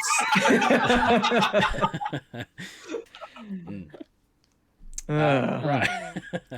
On that note, And just in general, like fantasy genre movies. yeah. Ooh. Like it's. It maybe it sets the initial bar. Yeah, I think. Yeah, I mean, there had, like I said, there had been some Thanks, before this, but go ahead, Dan. Well, but no, I mean, I think I think that actually kind of gets to the heart of it, in that like almost every fantasy project that comes since, like Lord of the Rings is the bar. Yeah. Like, Yeah. like it is very much an active benchmark for this is the quality of script and effects and acting that you're going for. Like your bar is here, so here you go. At least in the context of big budget fantasy. Obviously there's different bars depending upon how much of a fucking budget you have to do all the pieces. But for any yeah, but for any tentpole fantasy series, movie, whatever, like this is your bar. This is your apex mountain that you have to hit this, and if you don't, then more than likely people are gonna be like, well, It was no Lord of the Rings. Yeah, pretty much. I mean, and that's literally, that's literally the the criteria that people will judge it against. Does it meet this bar? Well, I think that's probably how they sold Game of Thrones to HBO. They're like, what if you had Lord of the Rings, but also there was titties? Because everybody likes titties. That is accurate. And they were like, they just took another hit of cocaine. They're like, can you make it tomorrow? Come on. What have you, Lord of the Rings, but All right. titties. Let's see. It's definitely not Apex Mountain for New Zealand because everybody knows that was the 2008 Ballarat Nationals. You say Ballarat and- weird. All right. Last but not least, who won the movie? Peter Jackson. Yeah. Well, that's pretty easy, to be honest. That's right? I'm Did I get it right? I'm gonna go outside of that and say Sean Bean. Oh, he's got a zag. We got a zag. A zag? We're all because we're zigging toward Peter Jackson. You're like, no, Yeah, I'm just zag. all the way I'm gonna go Sean zagged. Bean. Everybody I'm does love gonna the say tatas. Sean Bean. You're gonna say Sean Sean Bean. Bean. Yeah, I'm gonna say Sean love Bean it. because he had the most, I think, in that time character development. Even if it doesn't strike as like being instantly in your face character development, but then you think back on it, and like he came in as this sort of cocky warrior from Gondor, sent by his dad that's running the show. He goes in with a full head, being all like, "Yeah, I'm gonna go get the ring, and we're gonna take it back as a weapon." Blah blah blah. And then he offers himself up as a traveling companion for the ring to go destroy it, which he's kind of hesitant about, and he constantly struggles with the fact like nobody's giving it to him, nobody's listening to him about his idea, and he's trying to save his city, his people, all this sort of stuff. So much to argue with somebody that he knows is of Numenorian bloodline that could crush him in any given moment of the sense if he wanted to. And then to not only trying to nab the ring from Frodo once again while he's alone, realizing he got that corruption, and then going balls deep into fighting off literally half an army of Uruk-hai. He wasn't even fighting for Frodo at that point. He fought for two hobbits that he bonded over. He was training them to do sword fighting. He was protective of them, very fatherly to them. And then he grows into this man that, he was arguing with Aragorn, saying that, like, you're just a ranger, blah, blah, blah, to realizing, like, no, you're a king and you're going to save our people, and I would have followed you. Having that sort of, like, becoming so humble from that is incredible. And I think he had the best character development in that entire film. Quick question. I think that's why he won the movie for me. All really good points. Yeah. What's his net worth? Huh? What's his net worth? Is it $1.5 billion? Probably not. No. I'm gonna hazard a guess before Googling and say 15 mil. I don't know. Who? It probably was more, Boromir. but unfortunately he leveraged a little bit too much into crypto, and he's had a real setback. Oh, damn it. No, it's 20 million. Damn it. One does not simply buy all of the Terra Luna, okay? Actually, if we're saying from Boromir's perspective what his net worth would be, it would be a lot more than Peter Jackson. God damn it! Boromir. No, but he died. Suck it, Boromir. And I mean, Doom raises a good point. I mean, do any of the other characters have a meme that has spanned the internet all these years? I don't think so. So it might be. Stallion, it's a pretty good point.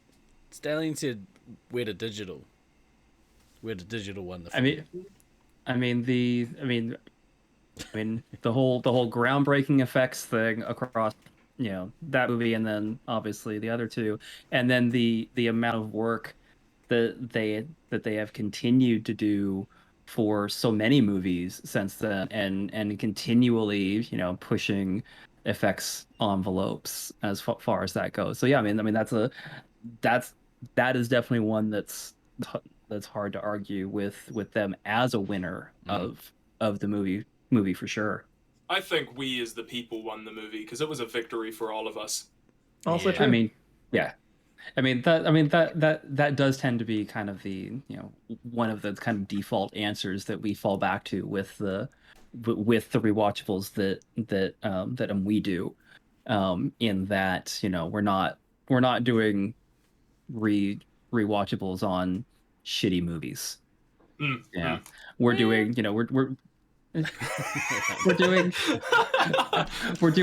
we're doing movies that like are generally good / interesting. I know Highlander may not technically good, but it is interesting. And so yeah, I mean, we the people win these things. That's kind of nice. Yeah.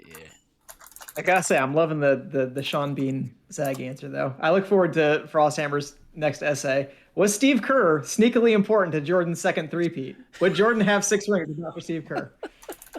Yuck, sports. Ooh. I don't know anything about sports. What's a Steve Kerr? And Peter Jackson, good answer. Weta Digital, New Zealand, all good answers. I mean, I think they're all winners. Yeah. Hey, fuck you, I think they're all winners. Right. Well, we did it under 3 hours. Well, yeah, we covered with by like 5 minutes. Yeah.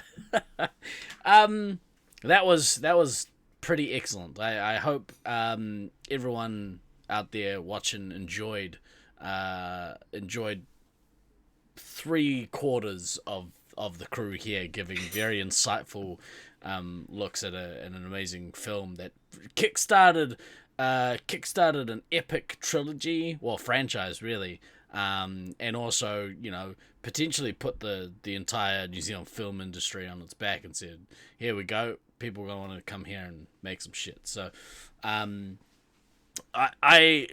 don't think we're going to do the other 2 films as rewatchable podcasts, but off the back of talking about this film with you guys, it's kind of got me wanting to watch the other 2 now. Yeah, I look forward to... Frost and I are going to have our own spin-off podcast. So. Yeah, I was about to say, I'm looking forward to mine and DK's commentary cast. I would, honestly, I'd absolutely love to watch it. Well, fan, you want to be there, then then you got to do your homework this time, fan. Jesus. I will do my fucking homework next time. Jesus, leave me alone. Yeah, that's what it feels like when the Fellowship doesn't include you. Sorry, other Get together, hobbits. Pippin. Stop knocking stuff And into that's the why wall. we brought Merry and Pippin along. Like, I want to come. Yeah, you guys could come. Fuck. Throw yourself in next time and rid us of Damn your it. stupidity. Yeah, I bet he's gonna eat all the lambus bread. But yeah, I like honestly, I would watch the shit out of that show. I enjoy the lore, the lore creators, I guess. Massive thank you to Frosthammer for coming and gracing us with your presence this week. Massive thank you to you guys having me on. All good. I hope you enjoyed it. We enjoyed having you here. Fuck yeah. We were wax Talking poetic. about Lord of the Rings chilling with dudes, like it's Hell what yeah. am I good not to stuff. love about this? Yeah. Yeah. Yeah. What am I gonna do? Be outside? Yuck. Yeah. When are you guys gonna do Star Wars? Because like that's got lasers and there is the Force. So Oh, I hadn't even thought about that. just Man. saying. Now We we're gotta bring Skyan as a creative consultant. I know, right? I mean, if ever there was a time to be grasping at straws, that's the time. We this week I don't know if we're gonna have Laser Force live this week. We got to play earlier in the week. We played proper Space Marines, proper 6v6 Space Marines for the first time. Nice. It seemed like a long time, and it was real fun. We had new players come in. They held their own. Sneak Sun played his first members night, which Aw. just was so. Oh just- wait, I thought I was Sneak Son. and now I feel real old because I know how old Sneak Sun is, and I was like, Yeah. oh, god damn it. Yeah, he's Really? like a Gosh. person now, with words and thoughts, and he actually held his own. It was awesome to see, and it was the first time in a long time anyone's used the tunnels at Auckland Laser Force. It was That's just because you're all too old and decrepit to bend that low. 100%. I said weird, like my spine is fused in such a way that I can't physically bend down far enough to move into those tunnels. Yeah, so that was amazing. We got to, we built some Lego this week. We got to have a movie night. We played Fortnite and weren't shit for some of it. It's been a really great. Exactly for other parts half. of it. Yeah, exactly half of it. Exactly half of it, yeah. This week, hopefully we can have another fun week. We're going into a period over the next 4 to 5 weeks, I think, maybe 4 weeks, where scheduling conflicts will mean that DK and Than will be doing alternating shows, sorry. Yep. But it'll still be almost as good as what it normally is, probably. It's a very low bar. Very low bar we have to meet. We are certainly not the Lord of the Rings of the podcasting world. Not even a little bit. The That's accurate. third best Laser Force centric podcast that there is, and there's only one. We're number 3. We're We're number 3. Do you guys want to touch on anything before we head out for the day? I think I feel like we have all touched enough tonight. Blimey. We just hit that 3-hour mark, so we're gonna end on that note.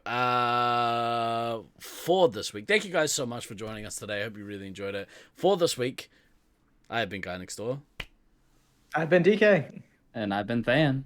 And And it's I am Frosty. Frosthammer. Oh yes. I always like to pause there a little bit because I'm like, this is gonna do it, and he did it, and it's awesome. Always remember to backtrack, kids.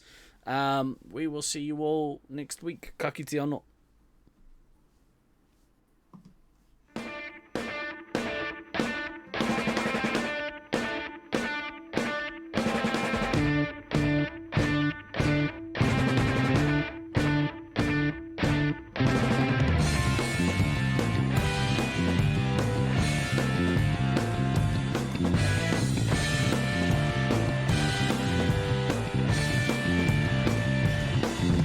I've been throwing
she